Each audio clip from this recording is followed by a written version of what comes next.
এখন আমরা যদি বিশ্বাস করি যে আল্লাহর পক্ষ থেকে কোরআন নাজিল হয়েছে, তাহলে এটা তো মেনে নিতেই হবে যে কোরআনে যা আছে সব সত্য, তাই তো? আল্লাহ পাক কি মিথ্যা বলতে পারেন? নাউযুবিল্লাহ।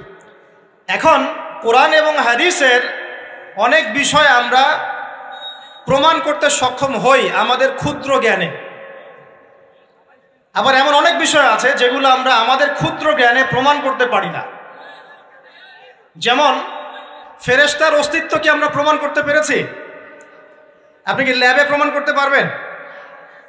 জিন জাতির অস্তিত্ব আমরা কি চোখে দেখে প্রমাণ করতে পারবো? কবরে আযাব দেওয়া হয়, আপনি কি এটা দেখে প্রমাণ করতে পারবেন? রূহ বা আত্মা বলে কিছু আছে আমাদের দেহের মধ্যে, এটা কি আপনি প্রমাণ করতে পেরেছেন? অনেক সময় মুমিন ব্যক্তি স্বপ্ন দেখে এবং স্বপ্নগুলো সত্য হয়, হয় কি না? এবং হাদিসে এসেছে শেষ জামানায় মুমিন ব্যক্তির স্বপ্ন কিন্তু সত্য হবে বেশি বেশি। তো এখন এই যে এমন কিছু বিষয় যেগুলো আমরা বাহ্যিক জ্ঞান দিয়ে প্রমাণ করতে পারছি না, কিন্তু আল্লাহ রাব্বুল আলামিন বলেছেন এগুলো সত্য, আমরা চোখ বন্ধ করে বিশ্বাস করি কি না? বিশ্বাস করেন কি না?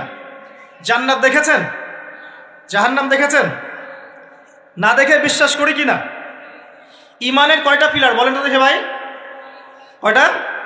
ছয়টা। কয়টা?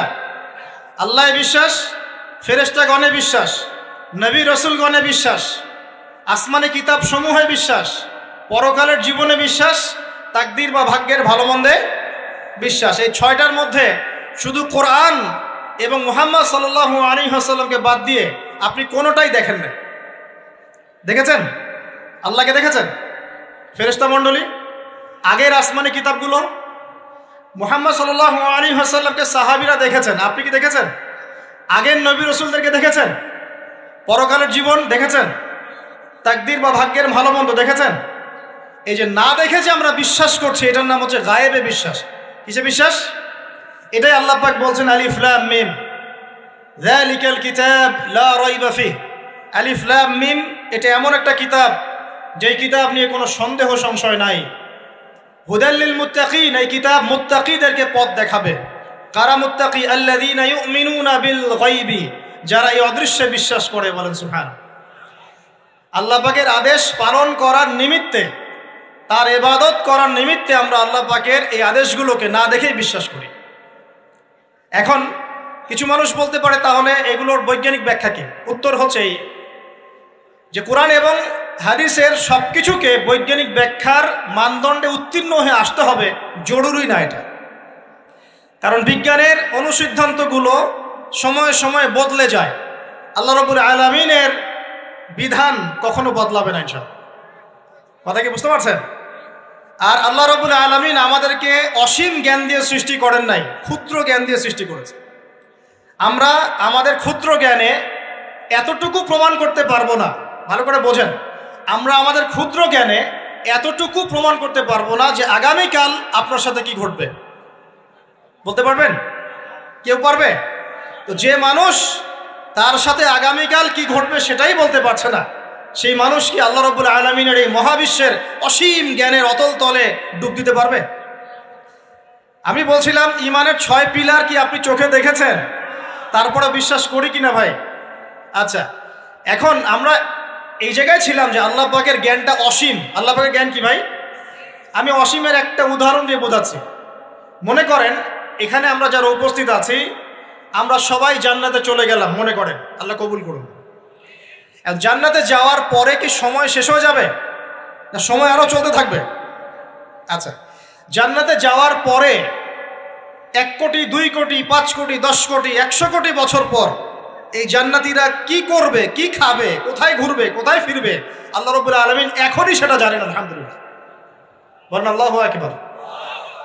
আল্লাহকে চিনি একটু, আল্লাহ পাক এখনই সেটা জানেন, এই মুহূর্তে জানেন। যদি এখানে কোনো ভাই থাকেন, ফর এক্সাম্পল অমুক ভাইয়ের নাম আব্দুল্লাহ, এই ভাই মনে করেন জান্নাতে যাবেন ইনশাআল্লাহ, কথার কথা বলছে, কথার কথা। এখন তিনি জান্নাতে যাওয়ার 100 কোটি বছর পরে কোন হুরের সাথে কোথায় ঘুরে বেড়াবেন আল্লাহ পাক এখনই তা জানেন। আল্লাহ পাককে চিনতে শিখুন। আবার আমাদের মধ্যে আল্লাহ না করুক কেউ যদি জাহান্নামে যায়, সে ব্যক্তি জাহান্নামে যাওয়ার কোটি কোটি বছর পর কি আযাব ভোগ করবে আল্লাহ পাক এখনই এই মুহূর্তে সেটা জানেন। আলহামদুলিল্লাহ। এবং আগেও জানতেন। আল্লাহ পাকের কোনো শুরু নাই, আল্লাহ পাকের কোনো শেষ নাই। আল্লাহ পাকের কোনো শুরু নাই, আল্লাহ পাকের কোনো শেষ নাই। এমন নয় যে আল্লাহ পাক আমাদেরকে সৃষ্টি করে সৃষ্টিকর্তা হয়েছেন, রিজিক দাতা হয়েছেন, পালনকর্তা হয়েছেন, এমন নয়। সৃষ্টি করার আগে থেকেই আল্লাহ পাক সৃষ্টিকর্তা, পালনকর্তা, রিজিক দাতা সবকিছুই ছিলেন। বলেন আল্লাহু আকবার। আল্লাহ পাক একজন, তার কোনো শরীক নাই। আল্লাহ রাব্বুল আলামিনের জ্ঞান অসীম। এটার উদাহরণ হাদিসে দেয়া হয়েছে এভাবে যে মুসা এবং খিদির আলাইহিস সালাম নৌকায় সফর করছেন, একটা পাখি এসে নদী থেকে এক ফোঁটা পানি খেয়ে চলে গেল। তখন খিদির আলাইহিস সালাম বলছেন, হে মুসা, এই পাখিটা নদী থেকে যতটুকু পানি পান করতে পেরেছে, এই পানিটুকু হচ্ছে পুরো পৃথিবীর সমস্ত মাখলুকের জ্ঞান। আর এই পুরো নদীতে যত পানি আছে, এই সাগরে যত পানি আছে, এগুলো হলো আল্লাহ রাব্বুল আলামিনের জ্ঞান। আমি কি বুঝাতে পারছি ভাই? এখন সেই আল্লাহ রাব্বুল আলামিন যখন কোনো বিষয়কে সত্য বলবেন, সেটা সত্য কিনা? আল্লাহ পাক এখন বলছেন, আমি জিন আর মানব জাতিকে শুধু আমার ইবাদত করার জন্য সৃষ্টি করেছি। তার মানে জিন সত্য কিনা? আচ্ছা, একটু বলে দেই, মানুষের মধ্যে যেমন ভালো মন্দ আছে, জিন জাতির মধ্যেও কি আছে? ভালো মন্দ আছে। দুষ্ট জিন মানুষের ক্ষতি করার চেষ্টা করে। কি করে ভাই? এবং দিন দিন কিন্তু এর প্রভাবটা বাড়ছে। তো এখান থেকে বাঁচার জন্য কিছু প্রোটেকশন আগে বলে দেই, তারপর সামনে যাই। প্রত্যেক দিন সকালে এবং সন্ধ্যায় 3 বার করে সূরা ইখলাস পড়বেন। কুল হুয়াল্লাহু আহাদ, আল্লাহুস সামাদ, লাম ইয়ালিদ ওয়া লাম ইউলাদ ওয়া লাম ইয়াকুল লাহু কুফুয়ান আহাদ। সকালে সন্ধ্যায় কয়বার? 3 বার। আর 3 বার পড়বেন সূরা ফালাক, কুল আউযু বিরাব্বিল ফালাক, এই সূরা। আর 3 বার পড়বেন সূরা নাস, কুল আউযু বিরাব্বিন নাস। এটা প্রত্যেক ফরজ নামাজের পর একবার করে পড়বেন আয়াতুল কুরসি। আয়াতুল কুরসি কোন সূরা আছে? কত নম্বর আয়াত? মাশাআল্লাহ, 255। আল্লাহু লা ইলাহা ইল্লা হুয়াল হাইয়ুল কাইয়্যুম, এখান থেকে শেষ পর্যন্ত। আর কি করবেন? রাতের বেলা ঘুমানোর সময় পড়বেন সূরাতুল বাকারা, এর শেষের 2টা বা 3টা আয়াত। লিল্লাহি মা ফিস সামাওয়াতি ওয়া মা ফিল আরদ, এখান থেকে ফানসুরনা আলাল কওমিল কাফিরিন পর্যন্ত। নবী সাল্লাল্লাহু আলাইহি ওয়াসাল্লাম বলেছেন, রাতের বেলা কেউ যদি সূরা বাকারার শেষের এই 2টা 3টা আয়াত পড়ে ঘুমায়, সারা রাত আপনি যদি ইবাদতে থাকতেন যে নেকি পেতেন, এটা পড়ে ঘুমানোর ফলে সেই নেকি পাবেন ইনশাআল্লাহ। এখন বলেন দেখি, কতজনের সূরা বাকারার শেষের 3টা আয়াত মুখস্থ আছে? মাশাআল্লাহ। তো এখন বলেন আমাকে, আল কোরআনের আলো ঘরে ঘরে কি জ্বলবে? বলেন। শোনেন, আমার কথা রাগ করেন না। আমরা তো সবাই চাই যে আল্লাহর কোরআন আল্লাহর জমিনে প্রতিষ্ঠা লাভ করুক, চাই কি না? তাহলে সবার আগে নিজের মধ্যে কোরআন কায়েম করতে হবে। কোথায়? আগে নিজের উপর কোরআন কায়েম করুন, নিজের উপর সুন্নাহ কায়েম করুন, নিজের উপর দিন কায়েম করুন। ইনশাল্লাহ দিন ঘরে ঘরে পৌঁছে যাবে ইনশাল্লাহ। প্রত্যেক ঘরের মানুষ এই নিয়াত করতে পারি কি ইনশাআল্লাহ যে আমরা সবাই কোরআন পড়া শিখবো ইনশাআল্লাহ? কোরআনের বাছাই করা কিছু আয়াত অন্তত মুখস্থ করবো ইনশাআল্লাহ। পুরা কোরআন তোমাদেরকে মুখস্থ করতে বলছি না, হয়তো অনেকে পারবে না, যারা পেরেছে তারা সৌভাগ্যবান, আলহামদুলিল্লাহ। কমপক্ষে সূরা বাকারার শেষের 3টা আয়াত পারবো না ভাই? আয়াতুল কুরসি পারবো না? সূরা ফালাক, সূরা নাস, সূরা ইখলাস, সূরা কাফিরুন, সূরা হাশরের শেষের 3টা আয়াত, সূরা কাহাফ এর প্রথম 10 শেষ 10 আয়াত, সূরা কাহাফ প্রথম 10 শেষ 10 আয়াত, সূরা সাফফাত এর প্রথম 10 আয়াত, সূরা আর রহমান, সূরা ইয়াসিন, সূরা মুলক। এই যে কমন জিনিসগুলো, এগুলো মুখস্থ করতে পারবো না ভাই ইনশাআল্লাহ? আল্লাহ পাক সবাইকে তৌফিক দান করুন, বলি আমিন। আর এখন যারা বিয়ে শাদী করেন নাই, নিয়াত করেন যে আপনাদের ঘরে যে সন্তান আসবে, আচ্ছা সন্তানের আগে বউয়ে আসে নাকি? আচ্ছা, যারা বিয়ে শাদী করেন নাই নিয়াত করেন, দিনদার, মুত্তাকি, পরহেজগার, কোরআনওয়ালা মেয়ে ছাড়া বিয়ে করার দরকার নেই। বাস বাস বাস বাস বাস। শোনেন, এর মানে এই নয় যে খালি মাদ্রাসার মেয়েদেরকে বিয়ে করবেন, বরং এমন অনেক দিনী বোন আছেন আমাদের, স্কুল কলেজ ইউনিভার্সিটিতে পড়েন, তারা অনেক বেশি দিন চর্চা করেন। মাশাআল্লাহ। আমি বলেছি কোরআনওয়ালা, দিনদার, পর্দাশীল নারী বিয়ে করবেন। এবং দ্বিতীয় নিয়াত করেন, যে সন্তানই হবে কমপক্ষে একটা সন্তানকে হাফেজে কোরআন বানাবেন ইনশাআল্লাহ, একটা সন্তানকে আলেম বানাবেন ইনশাআল্লাহ। আপনার মেয়ে হলে সেই মেয়েকে আয়েশা রাদিয়াল্লাহু আনহার মতো বানান ইনশাআল্লাহ। আপনার ছেলে হলে আপনার ছেলেকে আবু বকর, ওমর, ওসমান, আলী রাদিয়াল্লাহু আনহুম আজমাইন তাদের আদর্শে করে তোলেন ইনশাআল্লাহ। পারা যাবে না ভাই? যখন ঘরে ঘরে কোরআনওয়ালা মানুষ তৈরি হবে না, আল্লাহর জমিনে আল্লাহর দিন এমনি প্রতিষ্ঠা হয়ে যাবে ইনশাআল্লাহ। বাতিল কোন দিক পালিয়ে যাবে ঠিক নাই। সবকিছু শেষ আছে না বলেন তো? সব কিছু শেষ আছে। নমরুদ আছে না নাই? দুনিয়াতে আছে। মানুষ তার নামও স্মরণ করে। যখন সে দুনিয়া ছিল মনে হচ্ছিল দুনিয়াটাই তার, তখন মনে হচ্ছিল কি দুনিয়াটাই নমরুদের। ফেরাউন দুনিয়া আছে না নাই? আছে। তার নামও কি মানুষ স্মরণ করে? যখন ফেরাউনের রাজত্ব ছিল, যুগ ছিল, তখন মনে হতো যে পুরো দুনিয়াটাইও। কথা বুঝতে পারছেন না? এরকম প্রত্যেক যুগে যুগে। আজ জাতির নাম শুনেছেন? আজ জাতি এই তাল গাছের সমান লম্বা চওড়া ছিল এক একজন। বিশ্বাস করছেন না? তাল গাছের সমান লম্বা চওড়া ছিল এবং পাহাড় কেটে কেটে তারা বাড়িঘর নির্মাণ করত। তাদের কাছে আল্লাহ পাক নবী হিসেবে পাঠিয়েছিলেন হুদ আলাইহিস সালামকে। কোন নবী? সূরা হুদ পড়ে দেখবেন।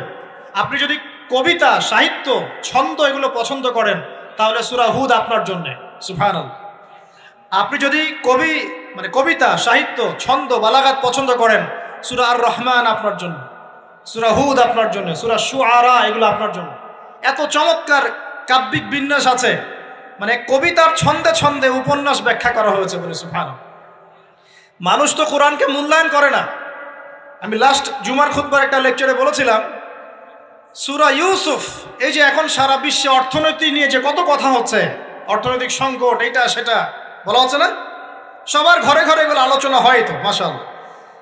আপনি বিশ্বাস করেন সূরা ইউসুফের মাত্র 4টা আয়াতের মধ্যে আল্লাহ পাক এই পুরো বিশ্বের অর্থনৈতিক সমস্যার সমাধান দিয়ে দিয়েছে। বলে দিব কি সমাধান? পরে বলছি। আগে আপনাদের এই পয়েন্টটা শেষ করি। ঘরে ঘরে কোরআনওয়ালা মানুষ তৈরি হবে তো ইনশাআল্লাহ। আল্লাহ কবুল করুন, বলি আমিন। কোরআনের এই বিশেষ সূরাগুলো মুখস্থ করতে পারবো তো ইনশাআল্লাহ ভাই? এগুলো নিয়মিত চর্চা করলে আপনাকে দুষ্ট জিন, জাদু, বদনজর এগুলো গ্রাস করবে না ইনশাআল্লাহ। আরেকটা বইয়ের নাম বলে দেই, বই কিনবেন। আমি যে প্রত্যেকটা লেকচারে একটা একটা করে 2টা করে বইয়ের নাম বলি, বইগুলো কিনবেন আল্লাহর রাস্তায়। আজকে শুধু একটা বইয়ের নাম বলবো না, আজকে আমি এমন একজন রাইটারের নাম বলে দিব যে রাইটারের সবগুলো বই বাসায় কিনবেন আপনারা ইনশাআল্লাহ। যদি আপনি এই রাইটারের, এই আলেমের সবগুলো বই বাসায় রাখতে পারেন এবং চর্চা করতে পারেন, ইনশাআল্লাহ আপনি সিরাতুল মুস্তাকিমেই থাকবেন ইনশাআল্লাহ। আমি আপনার জিম্মেদার হচ্ছি ইনশাআল্লাহ। যদি আপনি পথভ্রষ্ট না হয়ে যান, এই বইগুলোতে এত চমৎকার করে গাইডলাইন দেয়া আছে, আপনি ইনশাআল্লাহ সঠিক পথেই থাকবেন। নামটা বলে দিব। সবার প্রিয় আলেম, পুরো বিশ্বের, শুধু বাংলাদেশের নয়, অন্যতম একজন প্রিয় আলেম, বিদগ্ধ আলেমে দ্বীন আল্লামা মুফতি তকি উসমানী দামাত বারাকাতুহু। নাম শুনেছেন? এই নামটা শুনেছেন? আচ্ছা, তার অনেক বই আছে, প্রায় 200, 300, 400। সবগুলা বই বাসায় কিনবেন ইনশাআল্লাহ। ইবাদত নিয়ে বই আছে, মুআমালাত নিয়ে বই আছে, তাসাউফ নিয়ে বই আছে, জিকির নিয়ে বই আছে, অর্থনীতি নিয়ে বই আছে, ওয়ার্ল্ড অ্যাফেয়ার্স নিয়ে বই আছে, প্রতিটা সাবজেক্ট ধরে ধরে বই আছে। কোথায় পাবেন? এই তো অনলাইনে অনেক বুকশপ আছে না, এগুলোতে পাবেন। বাংলা বাজারে ঢাকায় পাবেন। এগুলো অনুবাদ হয়ে গেছে আলহামদুলিল্লাহ। এবং বাংলাদেশে অনেক স্টুডেন্ট আছে তার হাতে গড়া। তাদের এলেম, তাদের আমল, তাদের আখলাক দেখলে পরকালকে চেনা যায় মাশাআল্লাহ। বই কিনতে পারবেন তো একটু ইনশাআল্লাহ? আরে ভাই, ইউনিভার্সিটির ক্যান্টিনে বসলেই তো 100 টাকা শেষ হয় আপনার। আর ক্যান্টিনে যদি বোরখাওয়ালা কাউকে নিয়ে বসেন তাহলে তো শেষ। এখন সহি প্রেম করে মানুষ। এক ভাই প্রশ্ন করেছে সেদিন, কালকেই, যে সে দিনের পথে ফিরে এসেছে কিন্তু তার গার্লফ্রেন্ডকে ভুলতে পারে না। তো বলছে, ভাই তাকে দাওয়াত দেওয়ার খাতিরে হলেও কি ফোনে কথা বলা যাবে? কি উত্তর দিব বলেন? আপনি পবিত্র হতে যাচ্ছেন কি না? পবিত্র হতে যাচ্ছেন, পবিত্র পথে আসতে চাচ্ছেন, তাহলে অপবিত্র পথে আবার কেন ফিরে যাবেন? এগুলো কি হালাল না হারাম? আল্লাহ পাক বলেছেন, লা তাকরাবু জিনা, জিনার ধারের কাছেও যেও না, ধারের কাছেও যেও না। দেখেন, এই একই কথা আল্লাহ পাক আদম এবং হাওয়া আলাইহিস সালামকে এইরকম শব্দে বলেছিলেন, ওয়ালা তাকরাবা হাযিহি শাজারা, তোমরা এই গাছের ফল খেও না এমন নয়, তোমরা এই গাছের কাছেও যেও না। আমার কথা কি বুঝতে পারছেন? মানে এই বাঁশ অতিক্রম করে এসো না এমন নয়, এই বাঁশের কাছেও বসবা না। বুঝতে পারছেন কথা? একইভাবে আল্লাহ বলছেন ওয়ালা তাকরাবু জিনা, তোমরা জেনা করো না এমন নয়, জেনার কাছেও। ফিজিক্যাল রিলেশন তো অনেক দূরের কথা, হারাম। আপনি ফোনেও কথা বলবেন না, আল্লাহ পাক তৌফিক দান করুন। আপনি যদি পবিত্র থাকতে পারেন ইনশাআল্লাহ তাআলা আল্লাহ পাক আপনাকে আপনার উপযুক্ত পাত্রী দিবেন ইনশাআল্লাহ। আর যদি আপনি পবিত্র থাকতে না পারেন, এমন হতে পারে যে হয়তো আপনি পবিত্র কাউকে পান নাই, হতে পারে কি না? আচ্ছা প্রিয় ভাইয়েরা, বইটা কিনবেন, বইটার নাম, দোয়ার বইটার নাম হলো হিসনুল মুসলিম। কি নাম?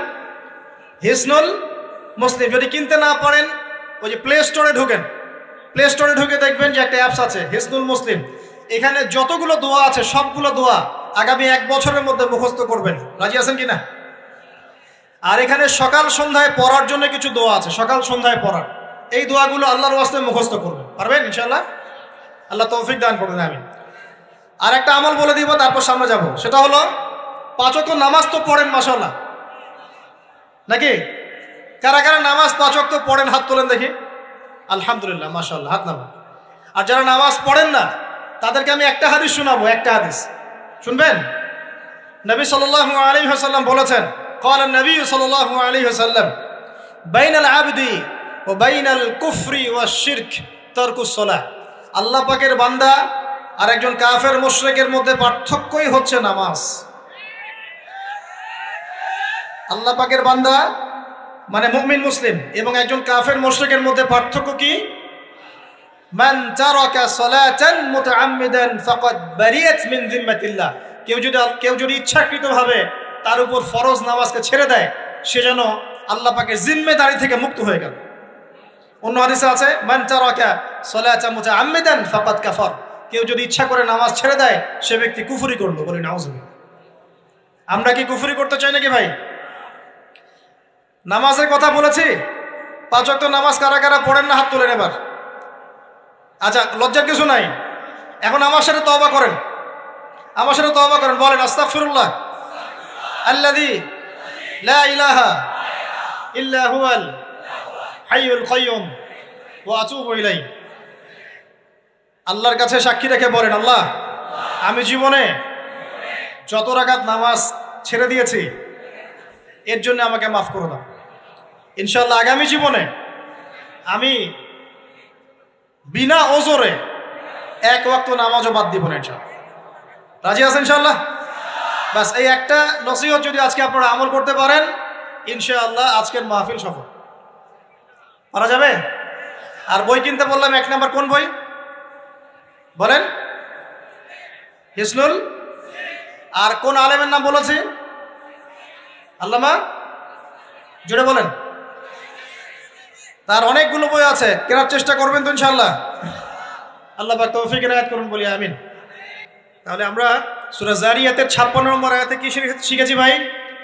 আল্লাহ রাব্বুল আলামিন আমাদেরকে সৃষ্টি করেছেন কেন? তার ইবাদত করার জন্য। আছে। এখন আমাকে বলেন যে আল্লাহ পাকের ইবাদত করার জন্য আল্লাহ পাক এই দুনিয়াতে আমাদেরকে কত বছর সময় দিয়েছেন? বলেন দেখি। সর্বোচ্চ কত হবে? সর্বোচ্চ 60, 70, 100 হতে পারে। এই তো। আমরা কি চিরস্থায়ী থাকবো এখানে না চলে যাব? আচ্ছা, দুনিয়ার জীবনটা তাহলে কি? আল্লাহ পাক বলছেন আল্লাযী খালাকাল মাউতা ওয়াল হায়াতা লিয়াবলুয়াকুম আইয়ুকুম আহসানু আমালা। আল্লাহ পাক জীবন মৃত্যু সৃষ্টি করেছেন কেন? আল্লাহ পাক পরীক্ষা করার জন্য যে এই দুনিয়ার জীবনে আমলে কে শ্রেষ্ঠ, আমলে কে শ্রেষ্ঠ। দুনিয়ার জীবনে আসার উদ্দেশ্য পেয়েছি আল্লাহর ইবাদত করা, এখন পেলাম আল্লাহ জীবন মৃত্যু কেন সৃষ্টি করেছেন? আমলে পরীক্ষা করার জন্য যে কে শ্রেষ্ঠ হচ্ছে। আমাদের উদ্দেশ্য কি? আমাদের উদ্দেশ্য হচ্ছে পুলসিরাত পার হয়ে জান্নাতে যাওয়া। উদ্দেশ্য কি? পুলসিরাত পার হয়ে জান্নাতে যাওয়া। সূরা আলে ইমরানের 185 নম্বর আয়াতে আল্লাহ পাক বলেছেন কুল্লু নাফসিন যায়িকাতুল মাউত। প্রত্যেকটা নফস মৃত্যুর স্বাদ গ্রহণ করবে, এরপর কিয়ামতের মাঠে তাদের আজর তাদেরকে পূর্ণ মাত্রায় বুঝিয়ে দেওয়া হবে। আল্লাহ পাক বলছেন ফামান যুহজিহা আনিন নারি ওয়া উদখিলাল জান্নাতা ফাকাদ ফাজ।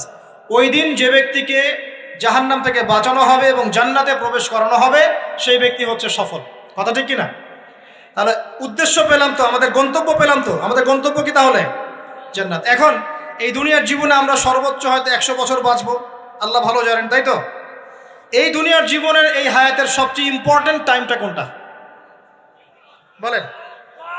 সবচেয়ে ইম্পর্টেন্ট টাইম কোনটা? যৌবন কিনা? যৌবন কাকে বলে? যৌবন কাকে বলে? কত বছর থেকে কত বছর পর্যন্ত? 20 থেকে 40, বা 15 থেকে 40, বা 20 থেকে 50, এই তো? আচ্ছা, এই বয়সের মধ্যে কারা কারা আছেন হাত তোলেন দেখি। মাশাআল্লাহ, সবাই তো দেখি এই বয়সে, হাত নামান।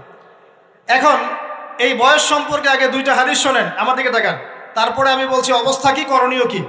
আমি বলেছি যুবকদেরকে কিছু নসিহত করবো আজকে, নিয়াত করেছি, ঠিক আছে ভাই? আচ্ছা, যুবকদের সম্পর্কে প্রথম হাদিস, রাসূল সাল্লাল্লাহু আলাইহি ওয়াসাল্লাম বলেছেন, কিয়ামতের মাঠে মানুষ যখন উঠবে, আমরা উঠবো কি না? আচ্ছা, নাকি উঠবো না? যারা আগুনে পুড়ে গেছে তারা উঠবে কি না? যারা পানিতে ডুবে গেছে, যাদের লাশও খুঁজে পাওয়া যায় নাই, উঠবে কি না? উঠবে। আচ্ছা, যখন মানুষ উঠবে তখন তাকে 5টা প্রশ্ন করা হবে। কয়টা ভাই? এই 5টা প্রশ্নের আগে সে তার পা সামনেও ফেলতে পারবে না, পিছনেও ফেলতে পারবে না। আমরা কি একটু চিন্তা করতে পারছি কত ভয়ঙ্কর হবে বিষয়টা? এই সামান্য গরমে আমাদের অবস্থা খারাপ, সূর্য সেদিন সামনে নিচে, আর মানুষ উঠে দাঁড়িয়ে আছে, তাদেরকে 5টা প্রশ্ন করা হবে। যতক্ষণ পর্যন্ত প্রশ্নের উত্তর দিতে পারছে না, সামনেও যেতে পারবে না, পিছনেও আসতে পারবে না, পা নড়াতে পারবে না। 1, তোমার পুরো জীবনটা তুমি কোন কাজে ব্যয় করেছো? উত্তর কি রেডি আছে আমাদের কাছে? আমরা কি বলতে পারবো, হে আল্লাহ, আমরা আমাদের পুরো জীবন তোমার ইবাদত করে কাটিয়েছি? 2, তোমার যৌবন স্পেশালি তুমি কোন কাজে ব্যয় করেছো? তোমার যৌবন তুমি স্পেশালি কোন কাজে ব্যয় করেছো? যুবকরা কি উত্তর দেওয়ার জন্য প্রস্তুত আছে যে আমাদের যৌবন আমরা আল্লাহর পথে কাটিয়েছি? সবাই কি বলতে পারবো? 3 নাম্বার, তোমার রিজিকের উৎস কি ছিল? কোন পথে সম্পদ অর্জন করেছো? 4 নাম্বার, কোন পথে সম্পদ ব্যয় করেছো? কোন কোন খাতে সম্পদ ব্যয় করেছো? আমরা কি আমাদের আয় এবং ব্যয়ের হিসাব দেওয়ার জন্য প্রস্তুত? 5, তোমাকে আমি যে জ্ঞান দিয়েছিলাম সেই জ্ঞান অনুযায়ী আমল করেছো কিনা? আল্লাহ পাক আমাকে আপনাদের সবাইকে তৌফিক দান করুন, জানা অনুযায়ী আমল করার তৌফিক দান করুন। এই 5টা প্রশ্নের মধ্যে যৌবনকাল ইম্পর্টেন্ট কিনা ভাই? গুরুত্বপূর্ণ কিনা? মাথায় রাখি। সামনে একটা হাদিস শুনুন, রাসূল সাল্লাল্লাহু আলাইহি সাল্লাম বলছেন, কে এই কিয়ামতের মাঠেই 7 শ্রেণীর মানুষকে আল্লাহ পাক বিশেষ মেহমানদারির ব্যবস্থা করবেন, আরশের ছায়ায় ছায়া দিবেন ইনশাআল্লাহ। কোথায় ছায়া দিবেন? ওই দিন এই ছায়া ছাড়া অন্য কোনো ছায়া থাকবে না। নবী সাল্লাল্লাহু আলাইহি ওয়াসাল্লাম বলছেন, তার মধ্যে প্রথম শ্রেণী হচ্ছে ইমামুন আদিল, ন্যায়পরায়ণ শাসক। ন্যায়পরায়ণ, আচ্ছা, ন্যায়পরায়ণ শাসকের একটা এক্সাম্পল দেই। মক্কার জাহেলি যুগে সাহাবীরা ঈমান নিয়ে এসেছেন, বাস তাদের উপর নির্মম নির্যাতন শুরু হয়ে গেছে, আবু জেহেল, আবু লাহাব, উতবা, শায়বা। তখন সাহাবীরা আল্লাহ রাসূলের কাছে এসে বলছেন, ইয়া রাসূলুল্লাহ, আপনি একটু বদদোয়া করেন, তাদের উপর বদদোয়া করেন, আমরা তো আর পারছি না। নবী সাল্লাল্লাহু আলাইহি ওয়াসাল্লাম বললেন, তোমরা মক্কা থেকে হিজরত করে হাবাসায় চলে যাও। কোথায়? হাবাসা। হাবাসা মানে হচ্ছে আবিসিনিয়া। আবিসিনিয়া মানে এখনকার ইথিওপিয়া, ইরিত্রিয়া। নাম শুনেছেন কি? বিশেষ কোচিং তো করছেন অনেকে। আফ্রিকা মহাদেশের একটা ছোট্ট দেশ ইরিত্রিয়া, ওখানে চলে যাও। তখন বলেছিলেন তিনি হাবাসায় চলে যাও। সাহাবীরা জিজ্ঞাসা করছেন, হাবাসায় কেন? নবী সাল্লাল্লাহু আলাইহি ওয়াসাল্লাম বলছেন, সেখানে একজন খ্রিস্টান ন্যায়পরায়ণ শাসক আছেন, যার রাজ্যে কেউ জুলুমের শিকার হয় না। কি বললাম বলেন তো? হাবাসা কে আছেন? একজন মুসলিম না খ্রিস্টান? খ্রিস্টান ন্যায়পরায়ণ শাসক আছেন, যার রাজ্যে কেউ জুলুমের শিকার, মুসলমান নন এমন একজন শাসকের প্রশংসা করে আমাদের নবীজি বললেন, তার রাজ্যে কেউ জুলুমের শিকার হয়। সুবহানাল্লাহ। সাহাবীরা সেখানে হিজরত করলেন। নেতৃত্ব দিয়েছেন জাফর বিন আবি তালিব রাদিয়াল্লাহু আনহু। সেই সাহাবী বাদশাহ নাজাশী, তার নাম ছিল বাদশাহ নাজাশী, তার সামনে দাঁড়িয়ে সূরা মারিয়াম তেলাওয়াত করেছিলেন। ওই সূরা মারিয়ামে ইয়াহইয়া, জাকারিয়া, ঈসা, তার মা, এই গল্প ঘটনাগুলো আছে। এই সূরার তেলাওয়াত শুনে বাদশাহ নাজাশীর চোখ দিয়ে পানি পড়তে পড়তে দাড়ি ভিজে গিয়েছে। সুবহানাল্লাহ। শেষে তিনি ঈমান নিয়ে আসেন, মুসলমান হন, আলহামদুলিল্লাহ। আমাদের নবীজি তার জানাজার নামাজ পড়েছিলেন, আমাদের নবীজি তার গায়েবানা জানাজার নামাজও পড়েছেন, বলেন সুবহানাল্লাহ। এখানে একটা পয়েন্ট খালি বলতে চাই, একজন অমুসলিম শাসক সম্পর্কে আমাদের নবীজি মন্তব্য করেছিলেন তার রাজ্যে কেউ জুলুমের শিকার হয় না। আর আজকের দিনে সারা বিশ্বের কোনো কোনো ক্ষেত্রে মুসলিম শাসকদের ব্যাপারেও এই কথা বলা যায় না যে তার রাজ্যে কেউ জুলুমের শিকার হয়। আল্লাহ পাক বলছেন আরশের ছায়া আমি ছায়া দিব 7 শ্রেণীর মানুষকে। কয় শ্রেণী? তার মধ্যে প্রথম শ্রেণী হচ্ছে ইমামুন আদিল, ন্যায়পরায়ণ শাসক। আল্লাহ পাক আমাদের সমস্ত শাসকদেরকে ন্যায়পরায়ণ হওয়ার তৌফিক দান করুন। 2 নাম্বার, সেই যুবককে আমি সেখানে আশ্রয় দিব যেই যুবক তার যৌবনকালটা আল্লাহর পথে কাটিয়ে দিয়েছে। এবার কি হাদিসটা আপনি পেয়েছেন? এর আগের হাদিস কি শুনলেন? পা নড়াতে পারবেন না যতক্ষণ পর্যন্ত এই প্রশ্নের উত্তর না দিচ্ছেন যৌবনকাল কোন পথে ব্যয় করেছেন। এখন যদি আল্লাহর পথে ব্যয় করেন তাহলে আরশের ছায়া ছায়া পাচ্ছেন, আলহামদুলিল্লাহ। বাকিগুলো কারা কারা একটু বলে দেই। 3 নাম্বার হচ্ছে সেই ব্যক্তি যে একজন আরেকজনকে মহব্বত করে, এক ব্যক্তি আরেক ব্যক্তিকে মহব্বত করে শুধুমাত্র আল্লাহর সন্তুষ্টির জন্য। কথা কি বুঝতে পারছেন? এই মহব্বত আবার এই ছেলে মেয়ের ফ্রি মিক্সিং না, কথা বুঝতে পারেননি। দিনের খাতিরে মহব্বত, আল্লাহর জন্য মহব্বত, আল্লাহর জন্য। এখানে 4 নাম্বার এমন ব্যক্তি যে এত গোপনে দান করে যে তার বাম হাত জানে না ডান হাত কি দান করেছে। আমরা তো এখন 1 টাকা দান করলে 100 টাকা ফুটাই। ফেসবুক আছে, মারাত্মক একটা জিনিস ফেসবুক, মানে এটা মানুষকে আর মানুষ রাখে নাই। যে ব্যক্তি ফেসবুকে আসক্ত তার সাথে কথাবার্তা বলা, লেনদেন, চলাফেরা খুব ডিফিকাল্ট। মানে কি বোঝেন আগে কথাটা? কেন ডিফিকাল্ট? কারণ সে এত বেশি আসক্ত এখানে যে পান থেকে চুন খসলে সে আপনাকে পাবলিকলি ধুয়ে রেখে দিবে। কিছু হইলে আপনাকে ফেসবুকে টেনে নিয়ে আসবে, ফেসবুকে সবাইকে বলবে উনি আমার সাথে এই কাজ করছে। আপনি বলারও টাইম পাবেন না যে আপনি নির্দোষ। তো খুব মুশকিল না এগুলা? আল্লাহ মাফ করুক আমাদেরকে। এমনভাবে দান করে যে বাম হাত জানে না ডান হাত কি দান করছে। 5 নাম্বার এমন ব্যক্তি যে এটা যুবক, এটাও যুবক, যাকে কোনো সুন্দরী নারী আহ্বান করছে জিনার জন্যে, সুন্দরী উচ্চ বংশের নারী, যে আসো আমার সাথে জেনা করো। ওই যে ইউসুফ আলাইহিস সালামের মতো, মনে আছে? ইউসুফ আলাইহিস সালামের ঘটনা মনে আছে? আচ্ছা, কিন্তু সেই যুবক বলে, সেই ব্যক্তি বলে ইন্নী আখাফুল্লাহ, আমি আল্লাহকে ভয় করি, আমি তোমার সাথে খারাপ কাজ করতে পারবো। এরকম ছেলে এবং এরকম মেয়ে এখন সমাজে খুঁজে পাওয়া যায়? হাতে গোনা, হাতে গোনা। আপনি অনলাইন ঘাটাঘাটি করেন, গুগল করেন, ক্রস চেক করেন, দেখবেন বাংলাদেশের 25 বছরের কম বয়সী ছেলে আর মেয়েদের জেনার হার কত আপনি বের করে দেখেন। 25 বছরের কম যে যুব সমাজ আমাদের সামনে আছে তাদের মধ্যে কত % যুবক এখন পর্যন্ত ফিজিক্যাল সম্পর্ক করেনি কারোর সাথে, আপনি খুঁজে বের করতে পারবেন। শুধু ছেলেদের ক্ষেত্রে এটা নয়, মেয়েদের ক্ষেত্রেও আছে। এই যে অনার্স লাইফ পার করার আগেই বহু মেয়ে সতীত্ব নষ্ট করে ফেলছে, বহু ছেলে সতীত্ব নষ্ট করে ফেলছে। কথাগুলো কি রাগ করছেন? আমি আপনাদের ভাই এবং আমি আপনাদেরকে মহব্বত করি। আমরা জেনার পথে যাব না, আমরা হালাল সম্পর্কে থাকবো ইনশাআল্লাহ। যখন আপনি জেনায় চলে যাবেন আপনার কলব থেকে আল্লাহ নূর নষ্ট হয়ে যাবে। এটা এমন একটা পাপ যেটা করার পর মানুষ আল্লাহর সামনে মাথা তুলে দাঁড়াতে পারে না, লজ্জায় চোখ নেমে যায়, ইবাদতে স্বাদ পায় না। যখন হারাম সম্পর্কে, ফ্রি মিক্সিং, এগুলোতে মানুষ থাকে, ইবাদতে মানুষ স্বাদ পায় না। দিনের পর দিন ইবাদত করে মনোযোগ আসে না, মন লাগে না, চোখ দিয়ে একটু পানি বের হয় না, আল্লাহর জন্য কাঁদতে পারে না, কারণ মনের মধ্যে তো নূর নাই। আর যখন একটা মেয়ে বেপরদায় থাকে, অনেক ইবাদত করলেও তার এই বেপরদায় থাকার কারণে সমাজের বহু মানুষের চোখের জেনা হয়ে যায়। এতে করে ওই সব মানুষের পাপের ফল এই মেয়েটাকে ভোগ করতে হয়, এবং মানুষের চোখের বদনজর লাগে, ওই মেয়ে অসুস্থ হয়ে পড়ে মানসিকভাবে, শারীরিকভাবে। আমি আমাদের যুবক ভাই এবং যুবক বোনদেরকে রিকোয়েস্ট করব, আল্লাহর ওয়াস্তে চরিত্রটাকে পবিত্র রাখার চেষ্টা করুন। আল্লাহ পাক তৌফিক দান করুন। এই যুবককে আল্লাহ পাক আরশের ছায়া দিবেন যে একটা মেয়েকে পেয়েও আল্লাহর ভয় তাকে ভোগ করে নাই।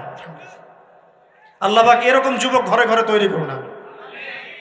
তাহলে কি করবেন ভাই? হালাল উপার্জনের ব্যবস্থা করবেন, ব্যাস সরাসরি বিয়ে করে ফেলবেন। পরিবারকে বোঝানোর চেষ্টা করবেন, না বুঝলে আন্দোলন শুরু করবেন যে আমি জেনা করতে চাই না, আমি বিয়ে করতে চাই, বিয়ে আমার দেওয়ানি লাগবো, এরকম ব্যাস। তারপর দেখবেন বাপ মা কেমন করে বিয়ে না দেয়। আল্লাহ সাহায্য করবে ইনশাআল্লাহ। আল্লাহ আমাদের যুবক ভাইদেরকে চরিত্র হেফাজত করার স্বার্থে বিয়েকে সহজ করে দিন। আমি আবার কাউরে নিয়ে পালায় যায় না, ওই কাজ করতে যায় না কিন্তু আবার, ঠিক আছে? কারণ এভাবে কোর্টে গিয়েও যদি একটা মেয়ে বিয়ে করে, এই বিয়ের জায়েজ না জায়েজ নিয়ে অনেক কথা আছে। অতএব এইসব ঝুঁকির মধ্যে যাবেন না, বাসায় বোঝানোর চেষ্টা করবেন। আর এক শ্রেণীর ব্যক্তি আছে যাদেরকে আল্লাহ পাক আরশের ছায়া ছায়া দিবেন। তারা কারা? যারা গোপনে আল্লাহকে স্মরণ করে কাঁদতে পারে। বলি সুবহানাল্লাহ। এখন এই দুটো হাদিসের মধ্যে যুবকদের অবস্থান কি পেয়েছেন? আচ্ছা, আরেকটা শোনাই এবার। নবী সাল্লাল্লাহু আলাইহি ওয়াসাল্লাম বলেছেন, 5টা জিনিস আসার আগেই 5টা বিষয়কে মূল্যায়ন করো। 1, তোমার বার্ধক্য আসার আগেই তোমার যৌবনকে মূল্যায়ন করো। যৌবনের গুরুত্ব পেলেন তো এবার? তোমার মৌত আসার আগেই তোমার জীবনকে মূল্যায়ন করো। অসচ্ছলতা আসার আগেই সচ্ছলতাকে মূল্যায়ন করো। অসুস্থতা আসার আগেই সুস্থতাকে মূল্যায়ন করো। এবং এই যে কথাটা বললাম যে তোমার বার্ধক্য আসার আগেই যৌবনকালটাকে মূল্যায়ন করো। এই হাদিসগুলোর মধ্যে আমরা সংক্ষিপ্ত পরিসরে যৌবনকালের গুরুত্ব পাচ্ছি কিনা ভাই? এখন এই যৌবনকালটা আমাদের কাটানো উচিত আল্লাহ পাকের ইবাদতের মধ্য দিয়ে। এই যৌবনকালটা আমাদের কাটানো উচিত কয়েকটা বিষয়ের মধ্য দিয়ে। তার মধ্যে আমি 10টা পয়েন্ট আপনাকে বলবো। কয়টা ভাই? 10টা। 1, এই যৌবনকালে সবার আগে আমাদের কর্তব্য হচ্ছে দ্বীনের ইলম অর্জন করা। কি করা ভাই? দ্বীনের ইলম অর্জন বলতে আমি কি বোঝাচ্ছি? দ্বীনি ইলম অর্জন বলতে আপনাকে আমি বোঝাচ্ছি যে কমপক্ষে কোরআনটুকু তেলাওয়াত করতে শিখুন, হাদিসগুলো পড়তে শিখুন, ইসলামী বইপত্র পড়াশোনা করুন, পাশাপাশি জেনারেল সাবজেক্টগুলোও পড়াশোনা করুন। এদিকে আপনি এগিয়ে যান, এদিকেও এগিয়ে যান, দুই দিকে আগাতে থাকেন। এর পাশাপাশি বরেণ্য ওলামায়ে কেরামদের সোহবতে থাকার চেষ্টা করেন। যারা রিনাউন্ড এবং বরেণ্য ওলামায়ে কেরাম, তাদের সোহবতে থাকার চেষ্টা করেন। ইলম অর্জনের অনেক ধাপ আছে। শুরু করেন কোরআন তেলাওয়াত দিয়ে, তারপরে আস্তে আস্তে হাদিসে যান, কোরআনের তাফসিরে যান, ইতিহাস পড়েন, ইসলামের ইতিহাস পড়েন, ইসলামিক অর্থনীতি পড়েন, রাসূলের জীবনী সিরাত পড়ে দেখেন, ইসলামিক ফিখের বইগুলো পড়ে দেখেন। আস্তে আস্তে গ্র্যাজুয়ালি আপনি সামনে যান। এই সিলেবাসটা আপনি কোত্থেকে পাবেন? এই সিলেবাসটা দেখবেন প্রত্যেক জেলায় জেলায় বরেণ্য কওমি ওলামায়ে কেরাম আছেন না, তাদের সাথে পরামর্শ করবেন, আপনাকে সুন্দর সিলেবাস করে দেবে ইনশাআল্লাহ। এইভাবে আপনি পড়াশোনা করবেন এবং ওস্তাদের সাথে থেকে পড়াশোনা করবেন। একা একা সব কিছু করা যায়? একা একা সব কিছু করা যায় না। একটা সিলসিলা লাগে, একটা ওস্তাদের সোহবত লাগে নাকি? একা একা কি কোরআন সুন্নাহ সব বুঝে ফেলতে পারবেন আপনি? তাই মনে হয়? কখনোই না। অতএব বরেণ্য আলেমদের সোহবতও লাগবে, আবার আপনার চেষ্টাও লাগবে। আল্লাহ পাক তৌফিক দান করুন। এই যৌবনকালের প্রথম কাজ কি ভাই? ইলম অর্জন করা। 2 নম্বর, এই যৌবনকালে আমরা যে পরিমাণ ফিজিক্যালি ফিট থাকি, শরীরে শক্তি থাকে, উদ্যম থাকে, আমাদের বয়সটা 40-50 হয়ে গেলে সেটা থাকবে না। থাকবে? অতএব এই যৌবনকালে বেশি বেশি ইবাদত করতে থাকেন। আল্লাহ পাক তৌফিক দান করুন। এই যৌবনকালে 5 ওয়াক্ত নামাজ তো পড়বেনই, এর পাশাপাশি নফল নামাজগুলো পড়ার চেষ্টা করুন। এর পাশাপাশি আপনি চেষ্টা করবেন তাহাজ্জুদের ওয়াক্তে একটু নামাজ পড়ার জন্য, কমপক্ষে 2 রাকাত, কমপক্ষে 2 রাকাত, অ্যাটলিস্ট 2 রাকাত নামাজ তাহাজ্জুদের সময় পড়ার চেষ্টা করি। আল্লাহ আমাকে তৌফিক দিক, আপনাদের সবাইকে তৌফিক দান করুন। ওই সময় আপনি যে দোয়াই করবেন আল্লাহর কাছে কবুল হবে ইনশাআল্লাহ। যে দোয়াই করবেন আল্লাহ কবুল করবেন ইনশাআল্লাহ। যদি আপনার রিজিকটা কি হয়? হালাল হয়। হারাম রিজিক দিয়ে ইবাদত কবুল হয়? হারাম রিজিকের দোয়া কবুল হয়? কবুল হয় না। 3 নাম্বার, এই যৌবনকালে আমরা রাসূলের সুন্নতের উপর বেশি আমল করবো ইনশাআল্লাহ। করা যাবে ইনশাআল্লাহ? তাহলে নিয়াত করতে পারি যে ইনশাআল্লাহ চেহারাগুলো পরিবর্তন হবে। চেহারা পরিবর্তন মানে কি? হ্যাঁ, রাখা যাবে না? এখনো গজায় নাই। প্রত্যেক সপ্তাহে আপনাকে নবীর সুন্নতের উপর এরকম করে কুরবানি এবং জবাই করতে কে বলেছে?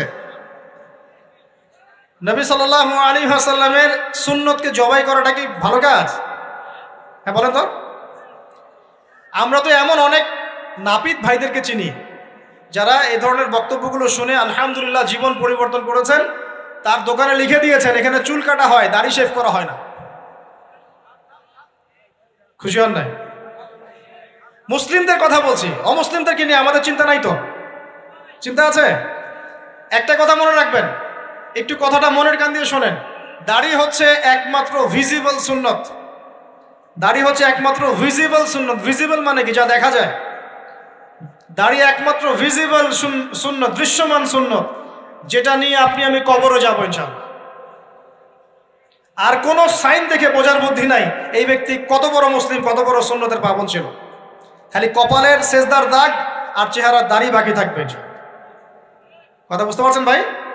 নিয়াত করা যায় একটু দাড়ি ছেড়ে দিব, নাকি দাড়ি রাখলে চাকরি পাবেন না? দাড়ি রাখলে মেয়ে দিবে না নাকি? তো যে মেয়ে দাড়ি রাখলে বিয়ে করতে চায় না তাকে বিয়ে করারও দরকার নাই।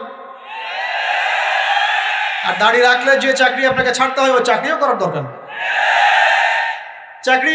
চাকরির মধ্যে সব রিজিক আপনার মনে হয়? রিজিকের সবচেয়ে বড় অংশ আছে কিসের মধ্যে? বিজনেসের মধ্যে। যারা বিজনেস করে তাদের আন্ডারেই লক্ষ লক্ষ মানুষ চাকরি করে। বাংলাদেশে যে ইকোনমিক সিস্টেম, এই ইকোনমিক সিস্টেমের মূলে কারা জানেন? ব্যবসায়ীরা। কারা? বড় বড় ব্যবসায়ীরা। এমন অনেক ব্যবসায়ী আছেন যাদের একজনের জাকাতের টাকা দিয়ে একটা গ্রামের মানুষকে খাওয়ানো যায়। বিশ্বাস করছেন না? ইকোনমিক তো আমার সাবজেক্ট, আমরা পড়েছি এগুলো, পড়াশোনা করেন দেখেন। বিজনেস, এরপরে আছে ক্রিয়েটিভ কোনো প্রজেক্ট, এমন কোনো প্রজেক্ট যেটা এখন পর্যন্ত কেউ লঞ্চ করে নাই। এখন অনলাইনে অনেকে আয় করেন না, আজকে থেকে 20 বছর আগে মানুষ এটা করেছিল। এখন অনেক মানুষ বাহির থেকে পড়াশোনা করে দেশে এসে এই যে ডেইরি প্রজেক্ট করছে, পোলট্রি করছে, নতুন নতুন অনেক প্রজেক্ট করছে না? কৃষিভিত্তিক অনেক কাজ করছে। তারা কি সচ্ছল না? আমি একজন ভাইয়ের কথা জানি, যিনি আলহামদুলিল্লাহ আল্লাহর এই অধম বান্দার ওয়াজ শুনে সুদের চাকরি ছেড়ে দিয়েছিলেন। চাকরি ছেড়ে দিয়ে তিনি চায়ের বিজনেস শুরু করে, চায়ের বিজনেস। তো ইদানিং জানলাম তিনি এখন মানুষকে টাকা ধার দেন। মাশাআল্লাহ, তিনি এখন মানুষকে টাকা ধার দেন চায়ের ব্যবসা করেই। আর আমাকে তো এখনো মানুষের কাছে হাত পাততে হচ্ছে। কথা বুঝতে পারেন নাই? আল্লাহ পাক তাকে সুদ ছেড়ে দেওয়ার জন্য সচ্ছল করে দিয়েছেন। এই ওসিলা দিয়েই তিনি সচ্ছল হয়েছেন আলহামদুলিল্লাহ। রিজিক কার হাতে? এটা বিশ্বাস করেন, রিজিক আল্লাহর হাতেই। আল্লাহ পাক চাইলে আপনাকে বেহিসাব রিজিক দিবেন ইনশাআল্লাহ। অতএব সুন্নতকে বিসর্জন দিয়ে নয়, সুন্নতে থাকেন, আল্লাহ পথ খুলে দিবেন ইনশাআল্লাহ। আল্লাহ পাক তৌফিক দান করুন। যুবক ভাইদেরকে বলছিলাম, তাহলে প্রথম কাজ আমাদের ইলম অর্জন করা, তারপরে কি ভাই? নামাজের পাবন্দ হওয়া, আর নামাজ ফরজের পাশাপাশি নফলগুলোও চর্চা করা। 3 নম্বর বলেছি রাসূলের সুন্নতের উপর একদম ইস্তেকামা, দৃঢ়ভাবে আমল করা। আর সুন্নত শিখতে হলেই তো 3 দিনের জন্য বেরিয়ে যান, 7 দিনের জন্য, 40 দিনের জন্য বেরিয়ে যান। সুন্নত শিখিয়ে আপনাকে বাসায় পাঠাই দেবে ইনশাআল্লাহ। পড়াবে না? অনেক মানুষ মনে করে যে তাদের ওখানে গেলে আমার আকীদা নষ্ট হয়ে যাবে। হ্যাঁ, তাই না? তারা বিভ্রান্ত। হ্যাঁ, নাউজুবিল্লাহ। স্বপ্নে পাওয়া ধর্ম, অনেকে টিটকারি মারে, স্বপ্নে পাওয়া ধর্ম। এইসব ব্যাঙ্গের ছাতার মতো আদর্শের দিকে মুখ ফিরাবেন না। মাকবুল জামা, যেগুলো মাকবুল জামা, ক্লাসিক্যাল ইসলামের মধ্যে থাকেন, আপনি বিভ্রান্ত হবেন না। তারা আপনাকে কখনো খারাপ কাজে আদেশ করেছে? কত চোর ডাকাত মদখোর মানুষ সেখানে গিয়ে 5 ওয়াক্ত নামাজি হয়ে গেছে, সুদের ব্যবসা ছেড়ে দিয়েছে, মাদক ছেড়ে দিয়েছে, আল্লাহর ওলি হয়ে গেছে আলহামদুলিল্লাহ। তো আপনাকে তারা সুন্নত শিখিয়ে বাসায় পাঠিয়ে দিবে। এছাড়া আপনি অন্যভাবে শিখতে চলে শিখবেন, সমস্যা কি? যদি মাদ্রাসায় পড়ার তৌফিক থাকে তাহলে পড়বেন। সবাই কি মাদ্রাসায় পড়ার তৌফিক পাবে? পাবে না। নিঃসন্দেহে কিছু মানুষ তৌফিক পাবে, কিছু মানুষ হয়তো পাবে না। যারা পাবে না তারা দিন শিখবে কিভাবে? এভাবেই তো শিখবে। সুন্নতের উপর আমল করতে হবে, এটা সবচেয়ে বড় কথা। আল্লাহ পাক আমাদের সবাইকে সুন্নাহর উপর আমল করার তৌফিক দান করুন। 4 নম্বর ভাই, যৌবনকালে আমরা আমাদের সময়গুলোকে মূল্যায়ন করবো ইনশাআল্লাহ। কথা বুঝতে পারছি ভাই? সময় মূল্যায়ন কেমন? আপনার দিন রাতের একটা রুটিন থাকবে, এলোমেলো লাইফ লিড করবেন না। এই যে আমরা, আল্লাহ মাফ করুক, আমরা এখন 3টায় 2টায় 4টায় ঘুমাই, 12টা 1টা 2টায় উঠি, নাউজুবিল্লাহ। এতে করে কি আমাদের রুটিন লাইফটা ঠিক আছে? আমাদের খাওয়ার ঠিক নাই, আমাদের ঘুমের ঠিক নাই, আমাদের মানে খাবারের যে অভ্যাস, খাদ্যাভ্যাসও ঠিক নাই। আমরা একটু খেলাধুলা আগে করতাম, সেটাও এখন করি না। সারাদিন ফোন নিয়ে বসে থাকি, আর এই যে ইউটিউব ফেসবুকে বসে থাকি। গোল হয়ে বসে লুডো খেলে। গোল হয়ে কি করে? লুডো খেলে, অনলাইনে গেমস খেলে, অনলাইনে পাবজি খেলে, ফ্রি ফায়ার খেলে। আগে তো তাও ছেলে পেলে একটু ফুটবল খেলতো, ক্রিকেট খেলতো, আমরাও তো খেলেছি। ওই সময় তাও আলহামদুলিল্লাহ আমাদের ফিজিক্যাল ফিটনেস অনেক ভালো ছিল। এখন ওগুলো বাদ দিয়ে যে মানুষ পর্নোগ্রাফি দেখছে, লুডো খেলছে, পাবজি খেলছে, ফ্রি ফায়ার খেলছে, সারাদিন অনলাইনে বসে অথর্বর মধ্যে বসে আছে, এটা কি ভালো হচ্ছে? এজন্য অ্যাটলিস্ট ফজরের নামাজ পড়ে জিকির আজগার করে পড়াশোনা করে আধা ঘন্টা 1 ঘন্টা একটু খেলাধুলা করলে কি সমস্যা? একটু ফুটবল খেলেন, দৌড়াদৌড়ি করেন, জগিং করেন, একটু ব্যায়াম করেন। আল্লাহ পাক আপনাদের যৌবনে বরকত দান করুন, আমিন। এই কাজগুলো করতে হবে কিনা? ভালো না খারাপ? করেন। আর নিয়মতান্ত্রিক লাইফ লিড করবো আমরা, নিয়মতান্ত্রিক। আমার জীবনে একটা রুটিন থাকবে, এই রুটিনের বাইরে যাব না। পড়াশোনার রুটিন থাকবে, খেলার বা এক্সারসাইজ রুটিন থাকবে, খাওয়া দাওয়ার রুটিন থাকবে, দাওয়ার রুটিন থাকবে, আমি আলেমুল আমাদের কাছে যাব, এই রুটিন থাকবে। একটা রুটিন লাইফ লিড করবেন, এলোমেলো জীবনযাপন করবেন না। আল্লাহ পাক আমাকে তৌফিক দান করুন, আপনাদের সবাইকে তৌফিক দান করুন। কয়টা বলেছি ভাই? বলেন। 6 নাম্বার, যৌবনকালে সবচেয়ে বেশি বেঁচে থাকবো নারীর ফিতনা থেকে। কি থেকে ভাই? যৌবনকালে সবচেয়ে বেশি বেঁচে থাকবো কি থেকে? একটা হাদিস বলি, নবী সাল্লাল্লাহু আলাইহি ওয়াসাল্লাম বলেছেন, মা তারাকতু বা'দি ফিতনাতান আদাররু আলা রিজালি মিনান নিসা। আমি আমার পরে, নবীজি বলছেন, আমি আমার পরে পুরুষদের জন্য নারীদের চেয়ে ভয়ঙ্কর কোনো ফিতনা রেখে যাই নাই। কেমন ফিতনা? আপনি একটু অনেস্টলি বলেন তো দেখি, যে আমরা যারা পর্নোগ্রাফিতে টুকটাক আসক্ত বা এ ধরনের অনলাইনে বা অফলাইনে এই ধরনের হারাম সম্পর্কের সাথে আছি, মন থেকে কি আপনি ফিল করেন যে আল্লাহ আপনার সাথে আছেন? বলেন তো দেখি, অনেস্টলি বলেন। আপনি যখন নামাজ পড়ে বাসায় ফিরে যান, ফিরে যেতে যেতে যদি আপনার চোখে খারাপ কিছু পড়ে, আপনার মনের নূরটা নষ্ট হয়, আপনি বুঝতে পারেন না? বুঝতে পারেন না? যখন আপনি এরকম হারাম কোনো সম্পর্কে আছেন, নাউজুবিল্লাহ, আপনার মনটা যে শক্ত হয়ে গেছে, আপনি বুঝতে পারেন না? আল্লাহর ওয়াস্তে নারী জাতির ফিতনা থেকে সর্বোচ্চ দূরত্ব অবলম্বন করবেন। আল্লাহ পাক তৌফিক দান করুন। কি করব তাহলে আমরা? ওই যে বলেছি, হালাল সম্পর্ক করতে পারলে হালাল, যদি করতে না পারি সবর করবেন। কি করবেন? সবর করবেন, ভালো কাজে ব্যস্ত থাকবেন, বেশি বেশি রোজা রাখবেন। কি করবেন? বেশি বেশি রোজা রাখবেন। সোমবারে রোজা রাখবেন, বৃহস্পতিবারে রোজা রাখবেন। এভাবে আপনি আপনার জীবনটা গুছিয়ে নেন, আল্লাহ পাক প্রবৃত্তিকে নিয়ন্ত্রণ করার ক্ষমতা দিবেন ইনশাআল্লাহ। এরপরেও যদি ভুল হয়ে যায়, হতে পারে এই যুগটা ফিতনার যুগ, চরম ফিতনার যুগ। যদি কোনো ভুল হয়ে যায়, খবরদার আপনি হতাশ হবেন না। ভুল হয়ে গেলে কখনো হতাশ হবেন না। হতাশা শয়তানের পক্ষ থেকে আসে, কখনো হতাশ হবেন না। দেন ওযু করে জায়নামাজে দাঁড়িয়ে 2 রাকাত নামাজ পড়ে আল্লাহকে বলবেন, আল্লাহ আমার ভুল হয়ে গেছে, আমাকে মাফ করে দাও। পারা যাবে ইনশাআল্লাহ। জীবনে কখনো হতাশ হবেন না। জীবনে যাই হয়ে যাক না কেন, কখনো হতাশ হবেন না। মনে রাখবেন, আল্লাহ আপনার রব, আল্লাহ আপনার সাথে আছেন ইনশাআল্লাহ। অতএব নারীর ফিতনা থেকে নিজেকে বাঁচিয়ে রাখার চেষ্টা করুন, আল্লাহ পাক তৌফিক এনায়েত করুন। 7 নাম্বারটা হচ্ছে, এই সমাজ আপনাকে যেভাবে শেখায়, কিভাবে শেখায়?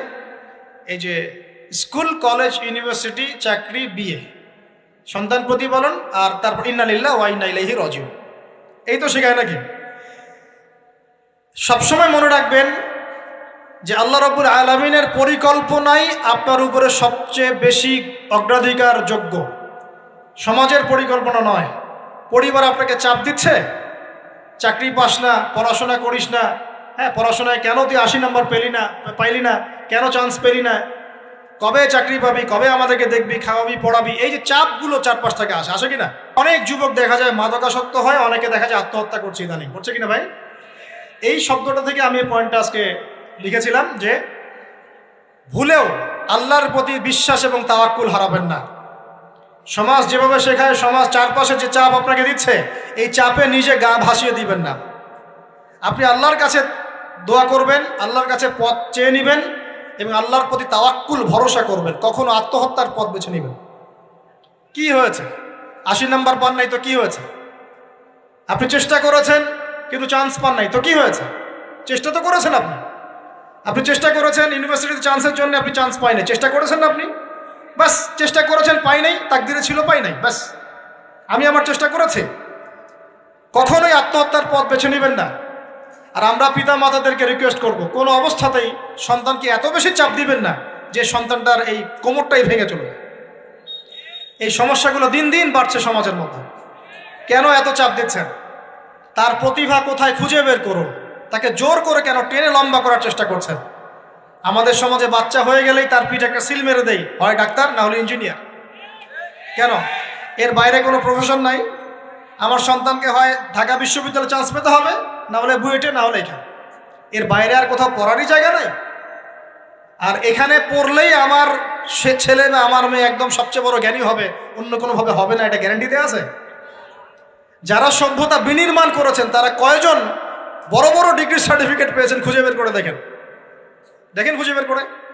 আমরা ফিলোসফির মধ্যে যে ফিলোসফারদের হিস্ট্রি পড়েছিলাম তাদের মধ্যে বেশিরভাগই দেখা যায় স্কুলেও যায় নাই, কলেজেও যায়। আছে না এমন? আছে। আমি বলছি না আপনারা যাবেন না, আমি বলছি জ্ঞানের মানদণ্ড এটাই নয় যে আমার সার্টিফিকেট অর্জিত হয়েছে, সার্টিফিকেটটাই জ্ঞানের মানদণ্ড নয় তো।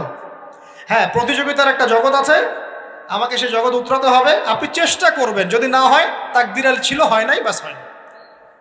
আমাকে আল্লাহ পাঠিয়েছেন তার ইবাদত করার জন্য, এখানে আত্মহত্যা করার জন্য আল্লাহ আমাকে পাঠান নাই। আমার জীবন যদি দিতেই হয় তাহলে আল্লাহর জন্য দিব ইনশাআল্লাহ। ঠিক আছে কথা? ব্যাস, দুনিয়ার জন্য নয়। আল্লাহ পাক বোঝার তৌফিক দান করুন।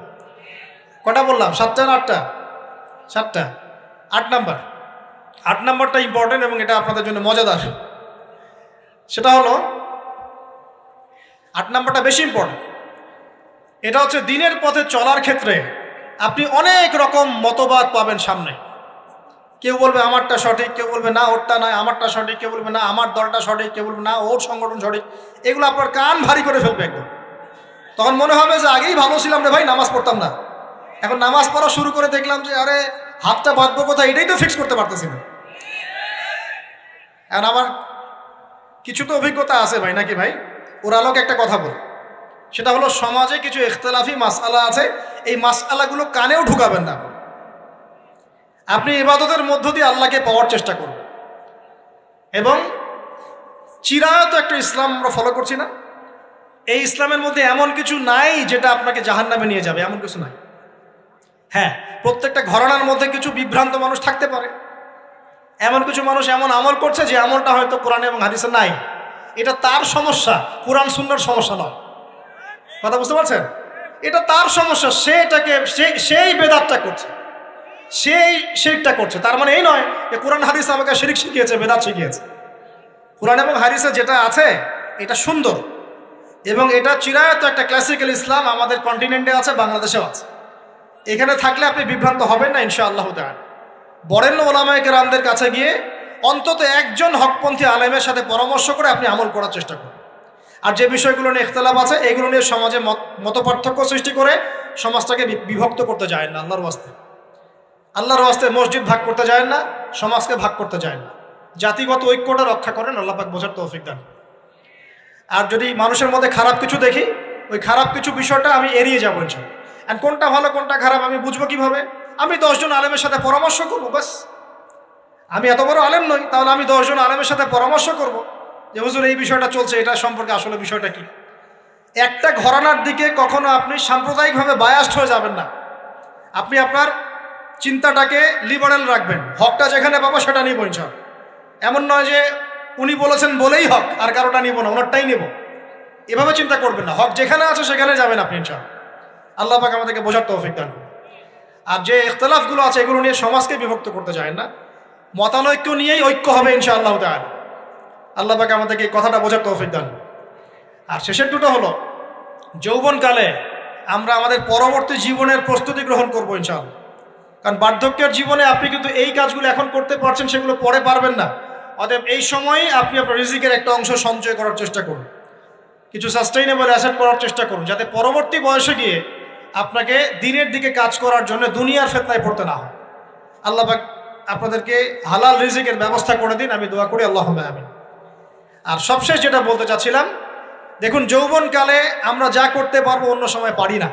তাই এই যৌবনেই ইলম অর্জন করে আল্লাহ পাকের দ্বীনের এই দাওয়াতের মেহনত আমরা শহরে শহরে, গ্রামে গঞ্জে, জেলায় উপজেলায়, প্রত্যন্ত অঞ্চলে সমস্ত জায়গায় পৌঁছে দেবো ইনশাআল্লাহ।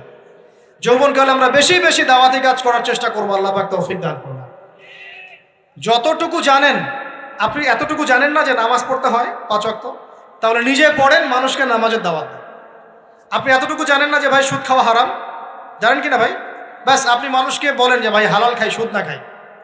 আপনি এতটুকু জানেন না যে জেনা করা হারাম, বাস আপনি আপনার বন্ধুকে দাওয়াত দেন, ভাই জেনার দিকে যাস না এবং হারাম অ্যাফেয়ার্সে যাস না।